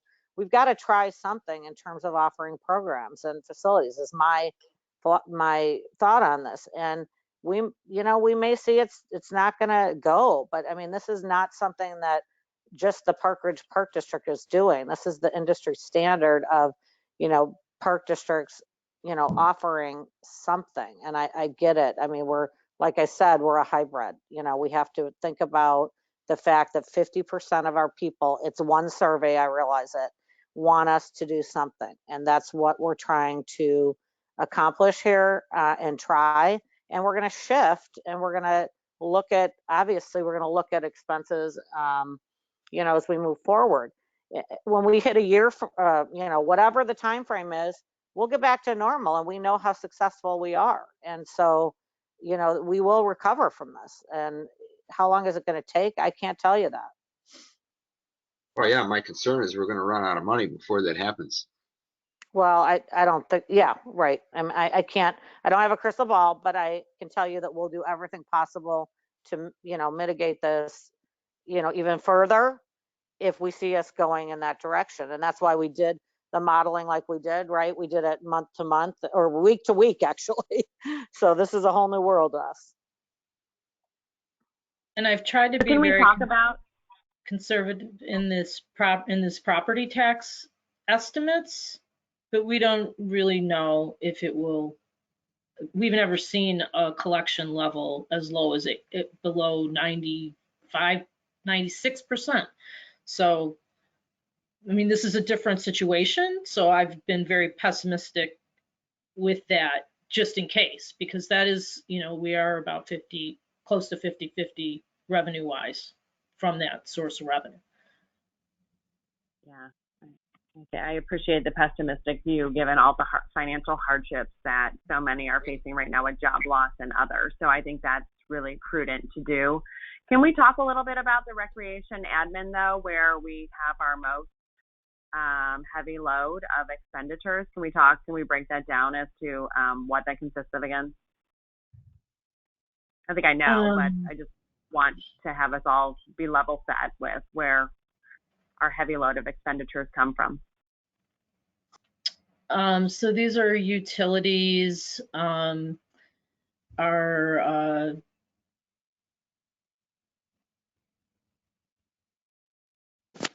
Marketing some of the department. administrative staffing, about 50% of superintendent staffing administratively is applied there for certain administrative staff.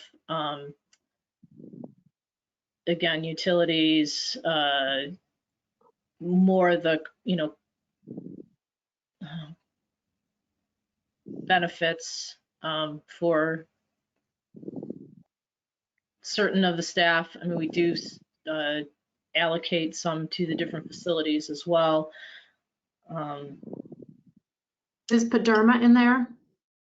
Not in recreation admin, that is in the general fund. So. Thanks. And then can you remind me how many? That's helpful. I'm sorry? Can you remind me how many we would propose, how many staff we would propose to hire to support our attempts at offering programming in that space?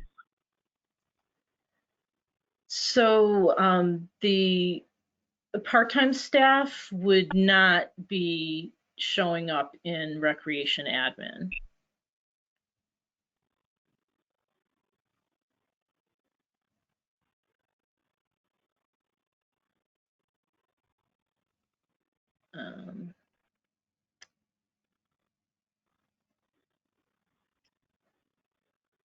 I can pull up the budget detail, recreation admin. Thank you, Sandra. Oops, it's proposed, sorry.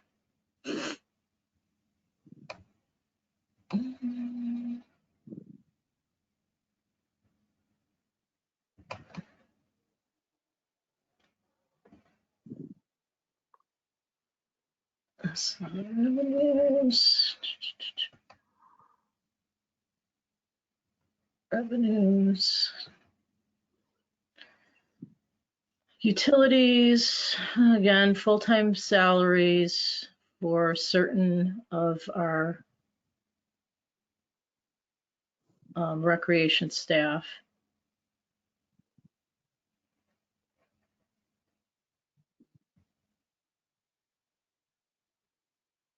Oh, there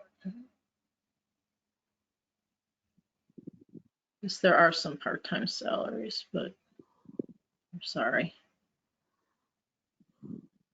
But I don't think any in the reopening budget.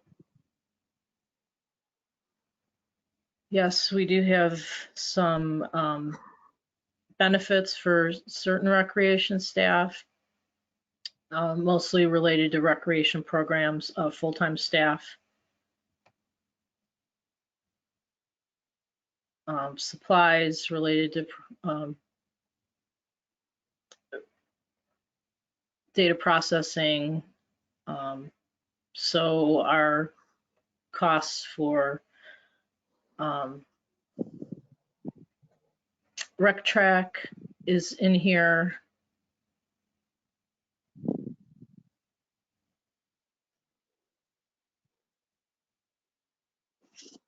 Marketing costs. facilities related to Main Park. Those are the major areas.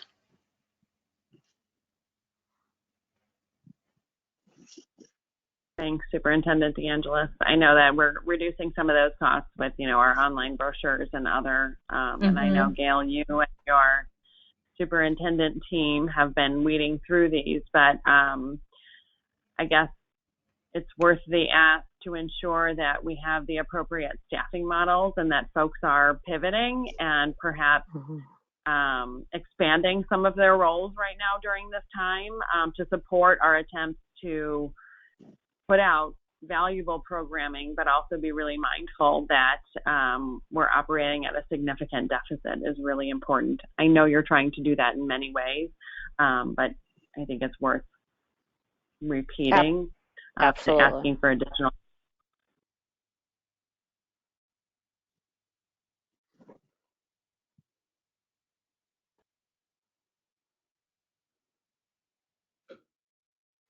Other commissioner questions with regards to financing or the plan in general, Commissioner Grau?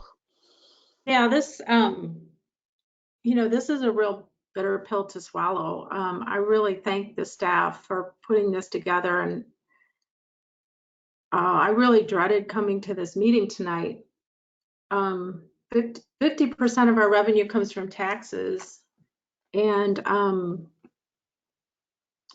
we're lucky that we make money most years, but I think we have to do what we are charged to do for our community this year. I don't see how we can just shut down. In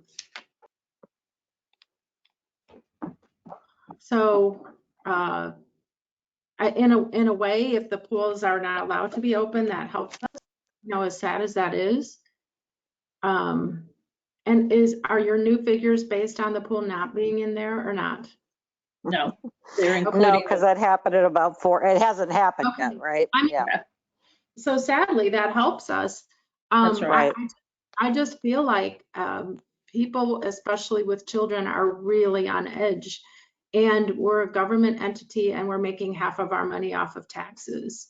And in the good years, we're taking money, and this year I think we have to give services. And it's a real bitter pill. So that's where I'm at.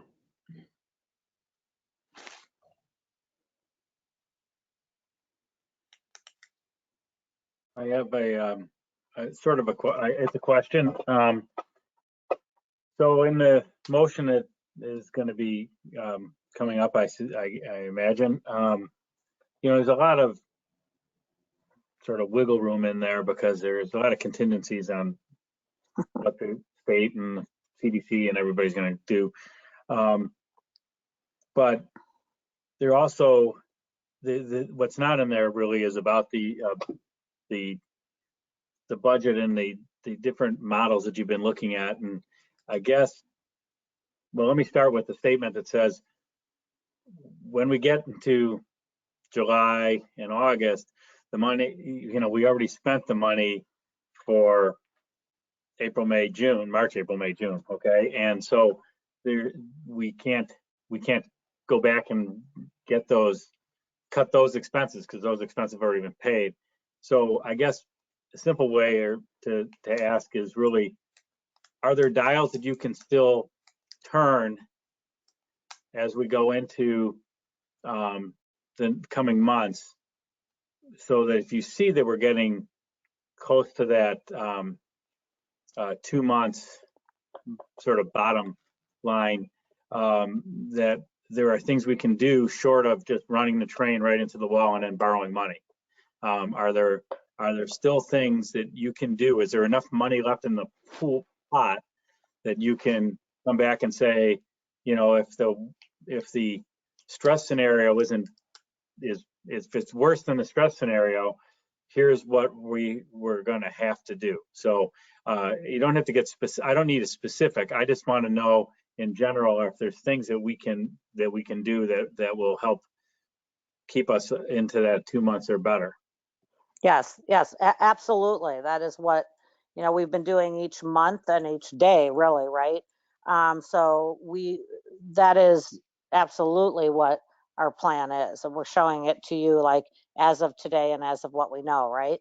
But of course, that would be part of our, it is part of our plan. And I also mentioned, on some of the salaries, I'll just remind the board again, the budget was done on a maximum amount where we know already, I'll just state that we're short 3 staff and we've frozen those positions, right? That this accounts for those salaries being in there. So maybe what we need to do is come back with a more, fine-tuned about where we're at the time, next month with actual. It just seems like it's moving so much. We wanted to present you with the most expensive scenario on specifically full-time staff, but we know it's not going to be that high, and that would reduce the, some of those areas, the rec admin or the general fund. If you I think would that's like. I think that's a really good idea, Gail. I mean, look, we are operating with essentially a crash of any 50% of our revenues being shut off from programming, right. And then the other 50% are now being delayed, right? I mean, right, with this right. tax extension. So we're operating in a world we haven't operated before. And like you said, we're very fortunate to have great financial planning and cushion, so to speak, on the fund balances. I value that we're able to meet bi-monthly so that we can, really work closely on this. I applaud the staff and you for trying to open up some revenue enhancement, but much more importantly, trying to open up some programming that we can do.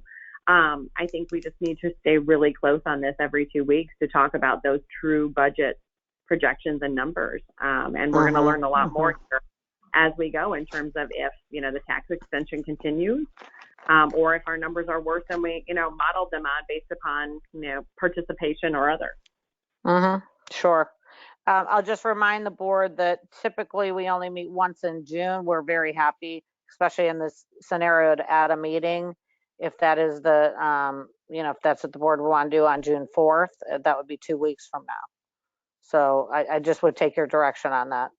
Typically we, in the summer, remember, we go to summer once a month board meetings. So certainly. This is Commissioner Tunnell. I would definitely be in favor of that. I mean, just given the dire circumstances I'm looking at, like everybody else is, I'm fully engaged in the process. I think that we need to talk more, in my opinion, just so that we can be in front of this, rather than waiting a month or, 4 weeks and then all of a sudden it comes back and doomsday scenario 24 is here, so. And I appreciate all the work you guys are doing. It's just I really can't sleep at night thinking about $3 million loss for the district. And I know you guys are right there with us. So thanks for all you're doing. And I would definitely be supportive of meeting in 2 weeks. Sandra, are we going to know? Go ahead. So I just want to clarify something, since I'm obviously unfamiliar with all of the rules since I've been stepping over Commissioner Harrington's presentation for the last hour, and I apologize for that. But don't I have the authority to call that meeting? So we don't really need consensus. Mary Ann's going to talk. I don't care if we have consensus. I just want to move along with the meeting. I mean, I'm happy to get consensus, but we have other things. You can call it. We just have to give a certain time frame, right, to the public of notification. So it's my belief that we should have that meeting, but because I do want to revisit this as often as possible.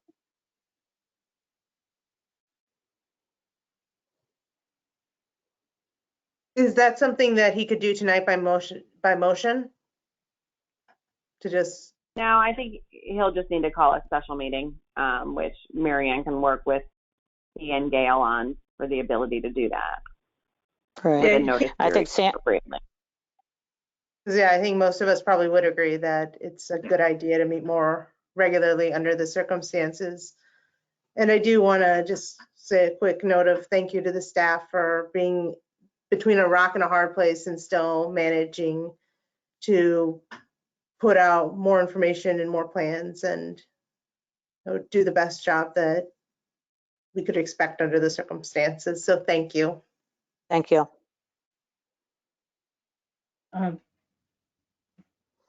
Superintendent DeAngelis has something to Okay. say, if that's okay. President Coyne. Of course. Sorry, I didn't see your hand raising. Oh, sorry. Sorry. I'm getting used to this too. Commissioner Harrington, I apologize. No worries. Go ahead, Superintendent.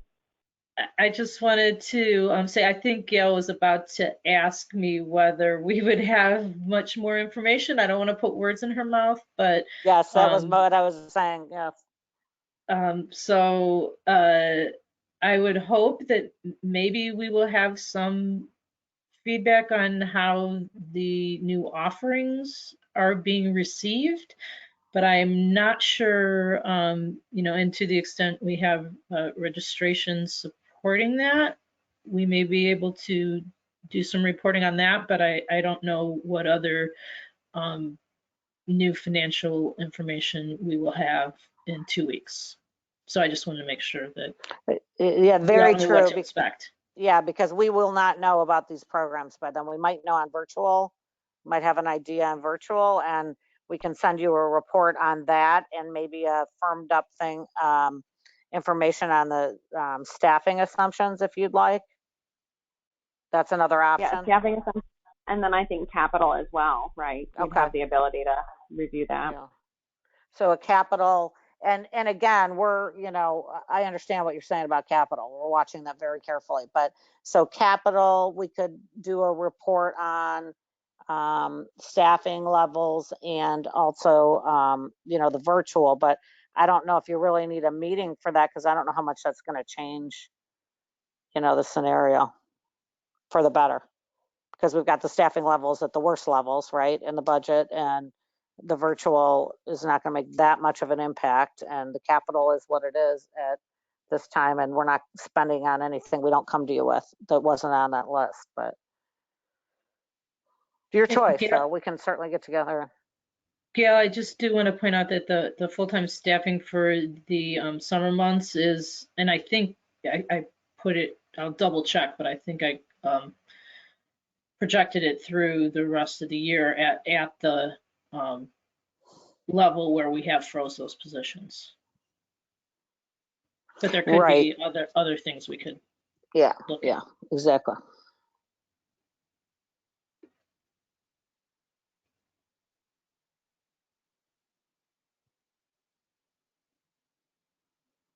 All right.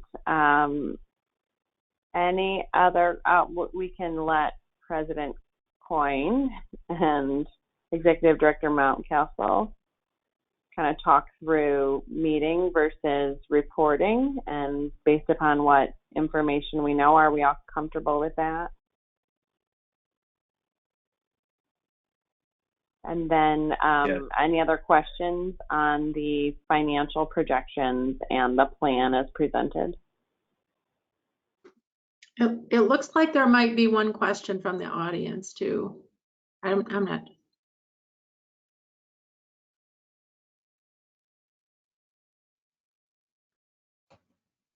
Eileen will be right on. Hold on one second. I can read it. I see it. In the meantime, I just wanted to, I got a suggestion from Superintendent Armour that on June 11th, we may have a better idea of the in-person registration. So that's another option, is to, have a meeting on that date, and that might be more effective. Just a suggestion.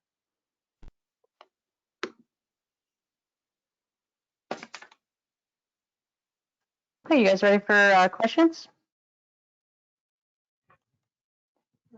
As we move forward towards a reopening for social and economic reasons amidst the ongoing medical pandemic, I'd like to thank the board and staff for following the guidelines of the CDC, IDPH, DCEO, and for following the governor's executive order to keep the public safe. Patrons of the various Park District services and facilities do so voluntarily. I would urge the board and staff to do more to take care of the concerns and needs of the staff who would be returning to work not necessarily voluntarily. Further, the question about childcare needs of the staff was not addressed previously. Are we assuming that all staff called to come to work will be available? If that does not come to pass, what is the contingency plan? This question is asked by Jessica Issue.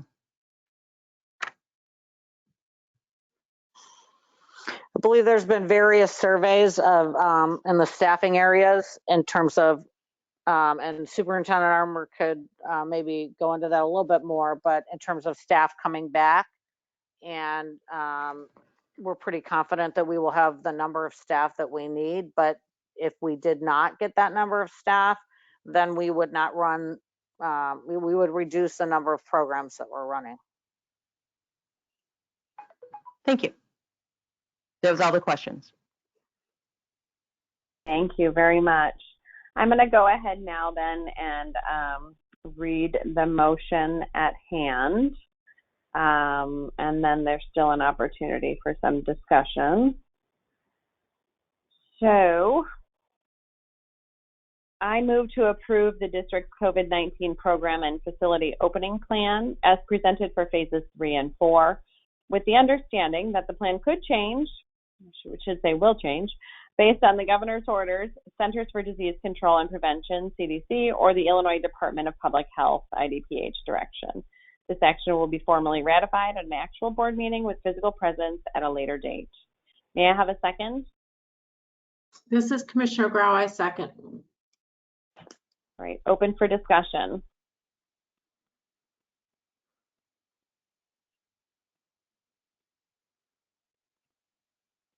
Giving time for delays and folks on mute.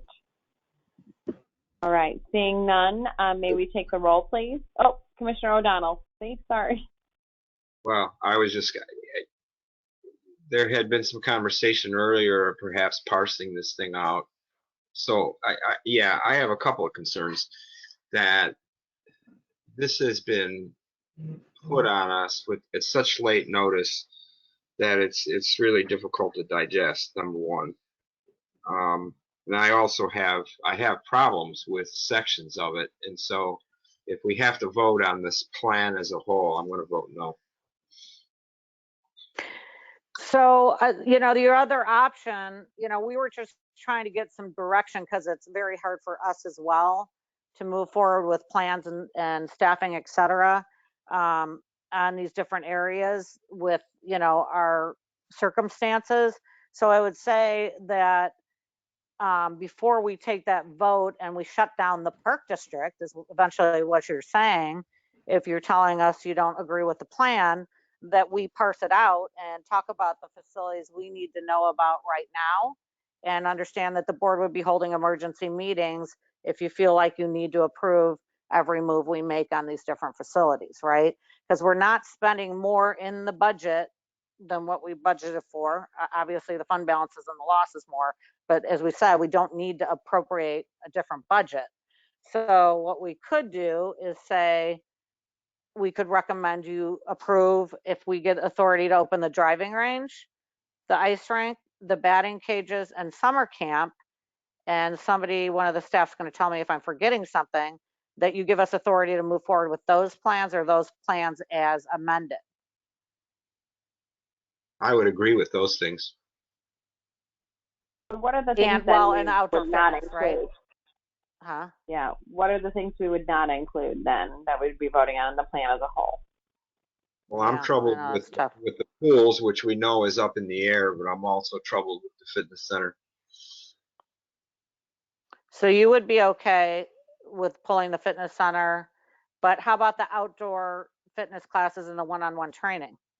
That's what I was just going to mention, is that that's what phase 3 includes, is what is allowed at this point, the indoor one-on-one personal training, as well as the outdoor fitness classes.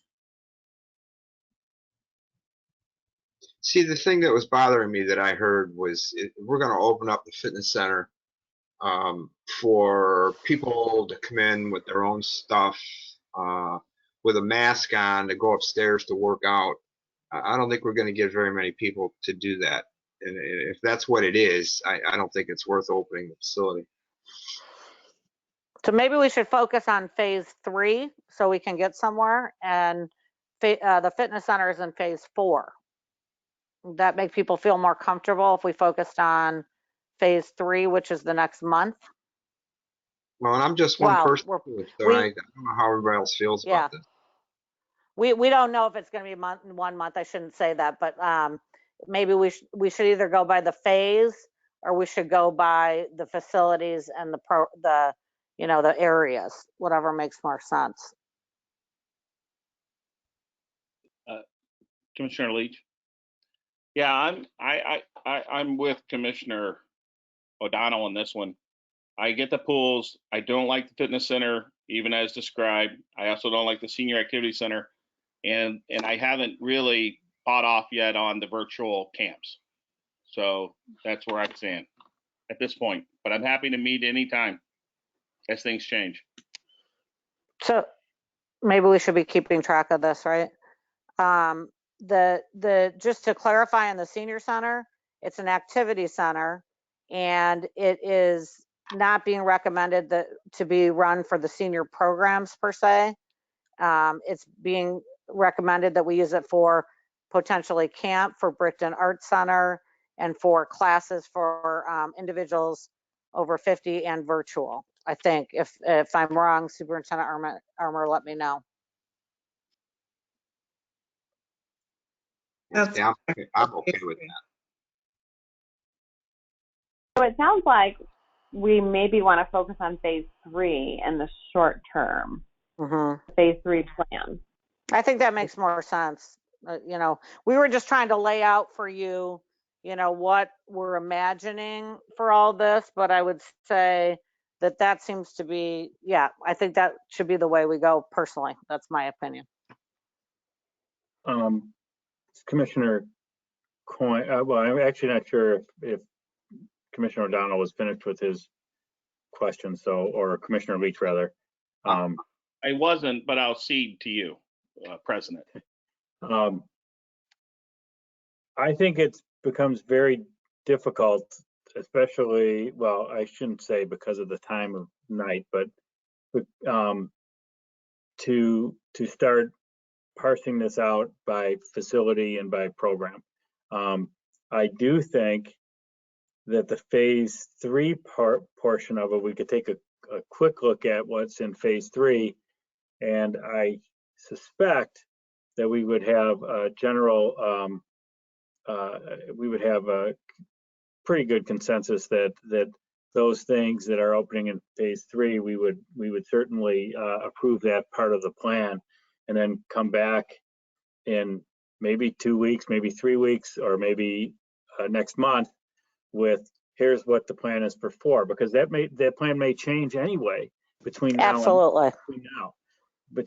then. So I don't mind coming back and looking at that. I do think that getting into each individual thing becomes sort of beyond our scope, except for the fact about the budget side of it, of course, the money side of it. But it's deciding what programming should go on is, and I think we all agree that programming should go on, and that we should be doing things and opening the parks. We certainly don't want to vote this down. In my opinion, we don't want to vote a motion down that makes us open slower than what the governor would let us open. That doesn't make, to me, that doesn't make sense. So we have to, so basically I'm saying that I would be in favor of taking us in phases and say, let's look at phase 3, and then we look at phase 4 at a subsequent meeting. Commissioner Leduc. Yeah, I think I absolutely agree with Commissioner Coyne's statement. And the good news is hopefully we'll have a little more data on how things are going if we do meet June 4th or some other specified time, and we'll be able to see what's happening, what's the effects with things, opening up at phase 3. Are people starting to come back, or are people still gun shy? So I would agree with parsing it out by phase instead of getting into like nitty gritty, like this facility here and that, and the little bits and pieces. Thank you. Any other commissioners' comments before I amend my motion to cover phase 3 only? Yes. Commissioner O'Donnell? I think that's a good plan. I would support it, but I would like to suggest to Executive Director Montcastle this. So first of all, understand that my reservations are coming from a fiscal standpoint. I'm in the camp that says I happen to think that a lot of these restrictions that the government has put on us are absolutely ridiculous. I'm in that camp. I also believe that the government and a lot of people are totally unaware of the economic devastation that has been caused by the restrictions that have been put on us. And I'm really concerned about what that's going to look like going forward. So having said all that, I suggest to Executive Director Montcastle that at least she begin working a high-level DEFCON 4 plan that says, what are you going to do if they continue all these ridiculous restrictions and we're not going to be able to operate in any meaningful fashion that covers the costs and all that kind of stuff to keep, because we don't know how long it's going to go on for either. It's just, to me, it's something to seriously think about.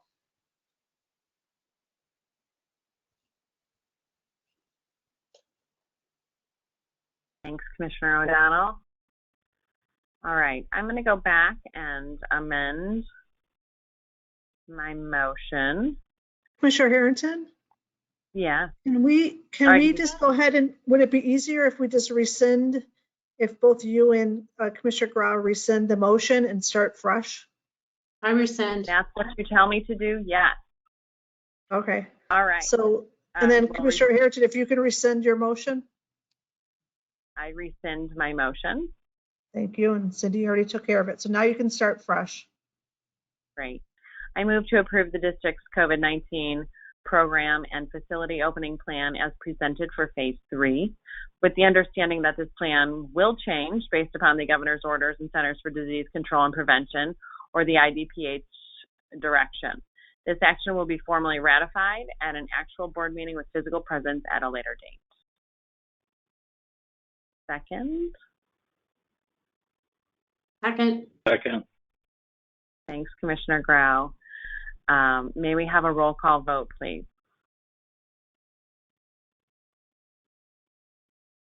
Commissioner Leach? No. Commissioner O'Donnell? Yes. Commissioner Tunnell? Yes. Commissioner Harrington? Yes. Commissioner Grau? Yes. Commissioner LaDuke? Yes. Commissioner Coyne? Aye. Okay, thank you. Thank you.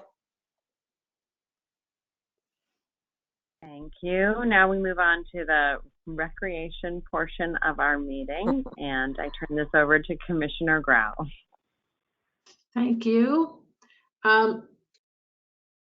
Superintendent Armour, you're back up.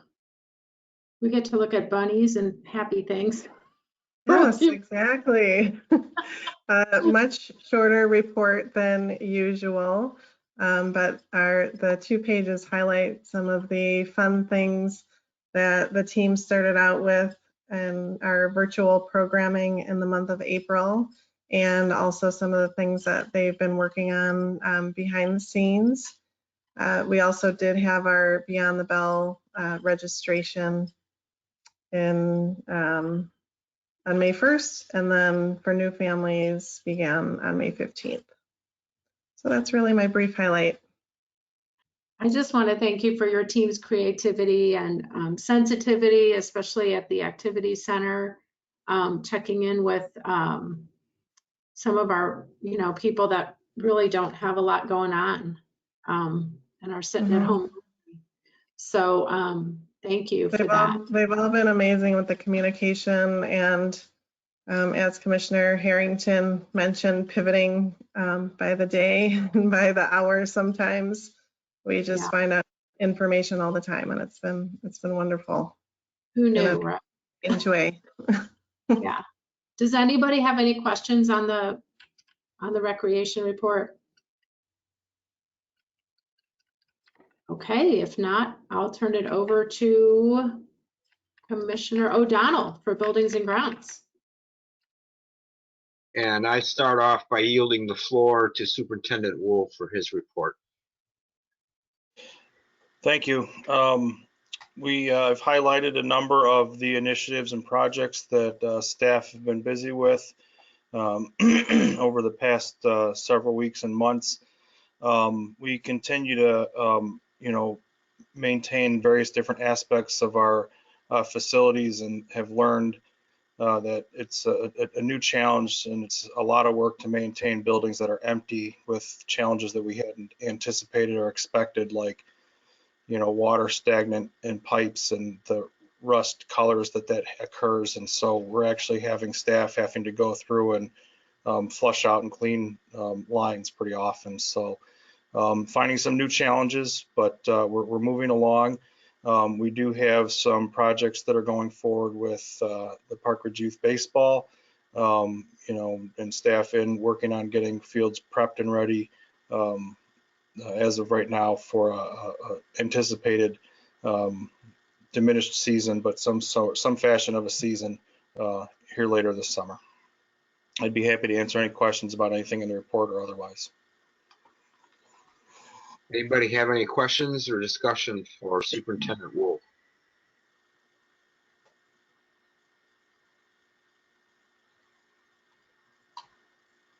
Okay, hearing none, I have a motion here to adopt the adoption of ordinance number 20-3, disposal of surplus property.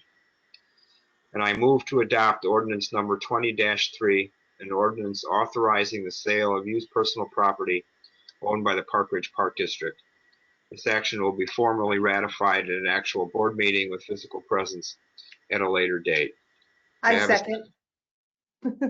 Any discussion or questions, or Superintendent Wolf, do you have anything to add to the conversation on this? I have a memo in the board packet on PDF page 59 of the report. I would just point out, as I mentioned in there, that I'm looking to surplus these two pieces of equipment, one of which we've already gotten the replacement piece in, the other one has been ordered. And so we're just looking to get these pieces of equipment out of the way, out of our inventory, and hopefully recover a little bit of money from them. Any other questions or discussions on that? Hearing none, Mary Ann, please call the vote. Sure. Commissioner O'Donnell, Yes. Commissioner Tunnell, Yes. Commissioner Harrington, Yes. Commissioner Grau, Yes. Commissioner LaDuke, Yes. Commissioner Leach, Yes. Commissioner Coyne. Aye.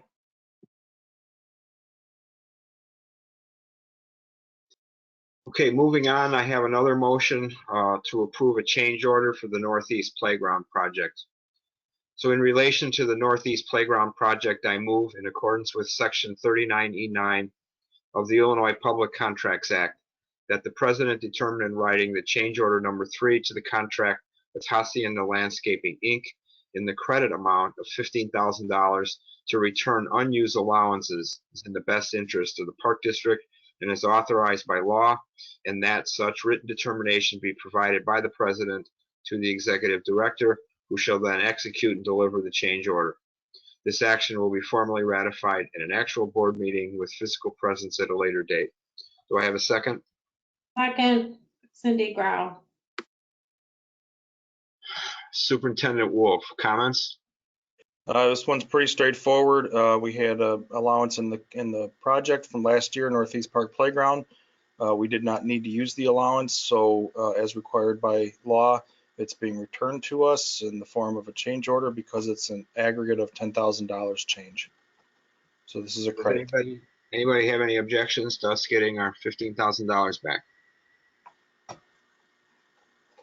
Hearing none, Mary Ann, please call the roll on this. Commissioner Tunnell, Yes. Commissioner Harrington, Yes. Commissioner Grau, Yes. Commissioner Leduc, Yes. Commissioner Leach, Yes. Commissioner O'Donnell, Yes. Commissioner Coyne. Yep. Thank you.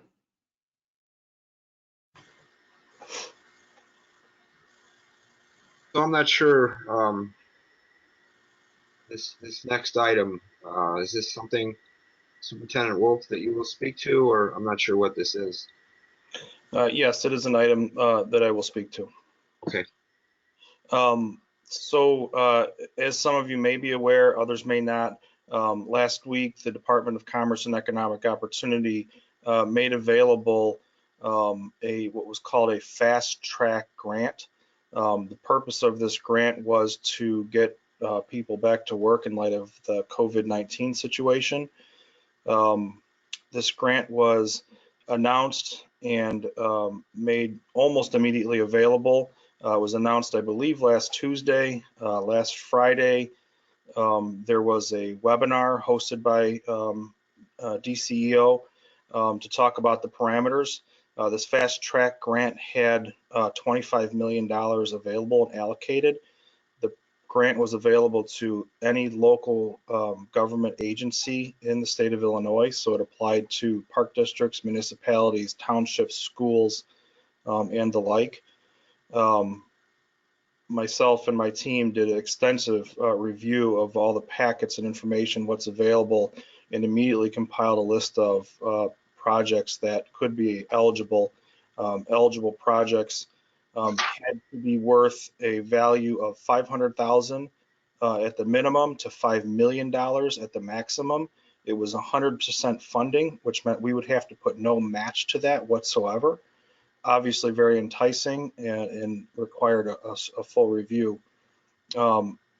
Learning more about this grant was that it had a scoring component, as any grant does.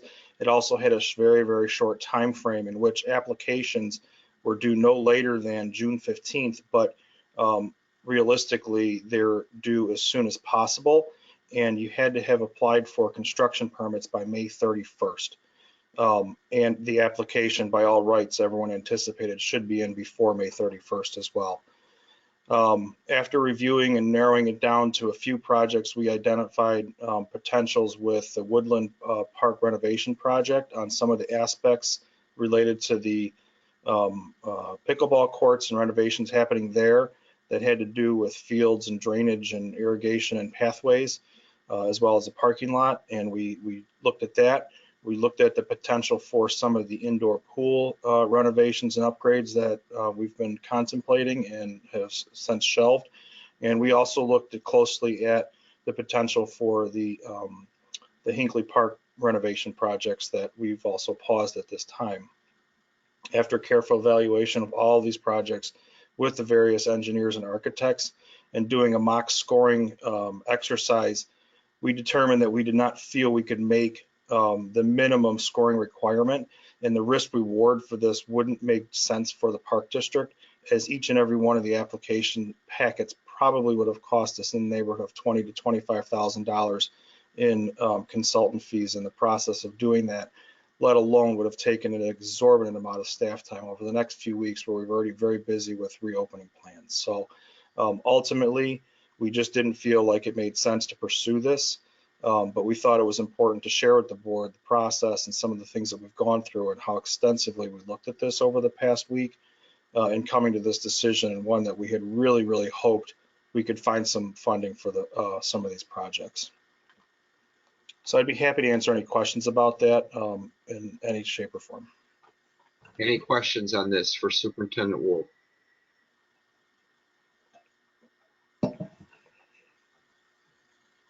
Must be getting late, right? Okay, hearing none, I hand this off to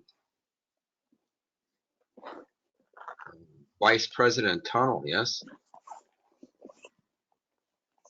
And my first discussion of policy involves no policy. So I turn it over to our intergovernmental representative, who I don't know who got appointed to that. I apologize. That would be me. Yes. And sadly, there's nothing to report in the past 3.5 hours since my appointment, but I'll see if I can have more to say at the next meeting. Uh-oh. Am I here? I just see a disconnect from audio. Can you hear me? Yes. I can hear you, Yeah. Gail.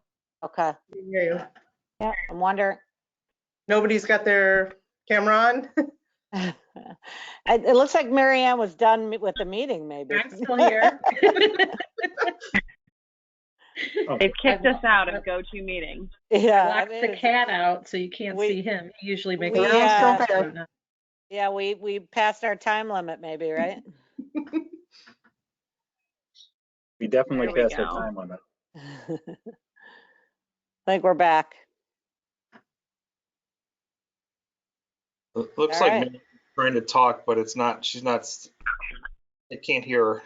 All right, so President Cloring, you want to do the honors? I think we've got, I think we have new business, don't we? new business, and then I think that we could adjourn the meeting. We have communications and correspondence. Do we have anything that we haven't communicated or corresponded on?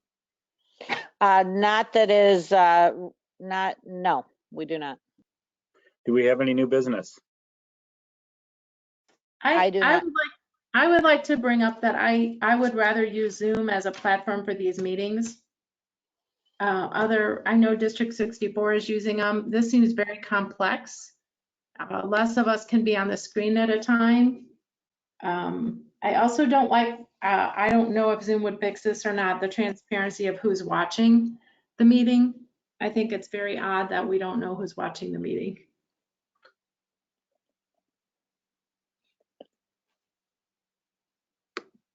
So can we have staff look at that and see if there's another alternative? We can, but we did invest in the system district-wide, and are just so lucky that our IT manager is on the line, and she maybe wants to speak to that. Yes, hi, everybody. Yeah, we actually did trial Zoom initially in March at the beginning. When there was security concerns with Zoom, we reached out to our network consultants who strongly advised us from using Zoom on our platform with staff on our network. They had experienced in their case where a virus from a user on the other end brought their laptop into work, reconnected it to work, and the servers were infected with multiple viruses, which ended up costing hundreds of thousands of dollars. That being said, Zoom is a newer platform than what we currently with GoToMeeting. It's a much safer environment. We've used their other products, LogMeIn over at Oakton, for quite some time. It was their recommendation, and after further research for us, we felt the same way. So we have, as Gail mentioned, invested in GoToMeeting and have had good success with it. I think there is, the downside is there can only be 6 people at a time, but until right now, there's only usually 1 or 2 people up anyway. So I'm hoping that won't be an issue moving forward. And I think the ease of use, sometimes when with people have different internet settings at home, they're buffering or they're tapping out. There's a little bit of a learning curve, but I think the safety of it outweighs the convenience. And hopefully we will not be doing this forever, right? I think that through phase 3, I would suggest it, and then we reevaluate. Yes, and also to Commissioner Grau's second part of that question, we can see who's in the audience on our side, whether Margaret and I are running the meetings, we do see who's asking the questions and who's in the audience. We don't, and I've asked for the last 3 meetings to get that information, and I have never seen it. Okay, well, I'll work with Margaret and we'll see what we can come up that will be. Tonight has been a really busy night with the multiple questions and a couple of snafus here in the beginning with microphones of Marianne's and getting poor Gail online here. So I will speak with Margaret and we'll see if we can find a way that we can get that information to you during a meeting. Thank you. Yeah, you bet. And there are no further questions from the audience at this point. Great, thank you. Thanks, Eileen, for all your IT support. Yes, thank you for helping today, especially there were a lot of things happening at the beginning. Any other new business? So I move to adjourn the meeting of the Board of Park Commissioners. Second. All in favor? Aye. Aye. Aye. Thank you all. Have a good night. Good Good night. night, everybody. Thank you. Have a good weekend. You too. You too. Bye.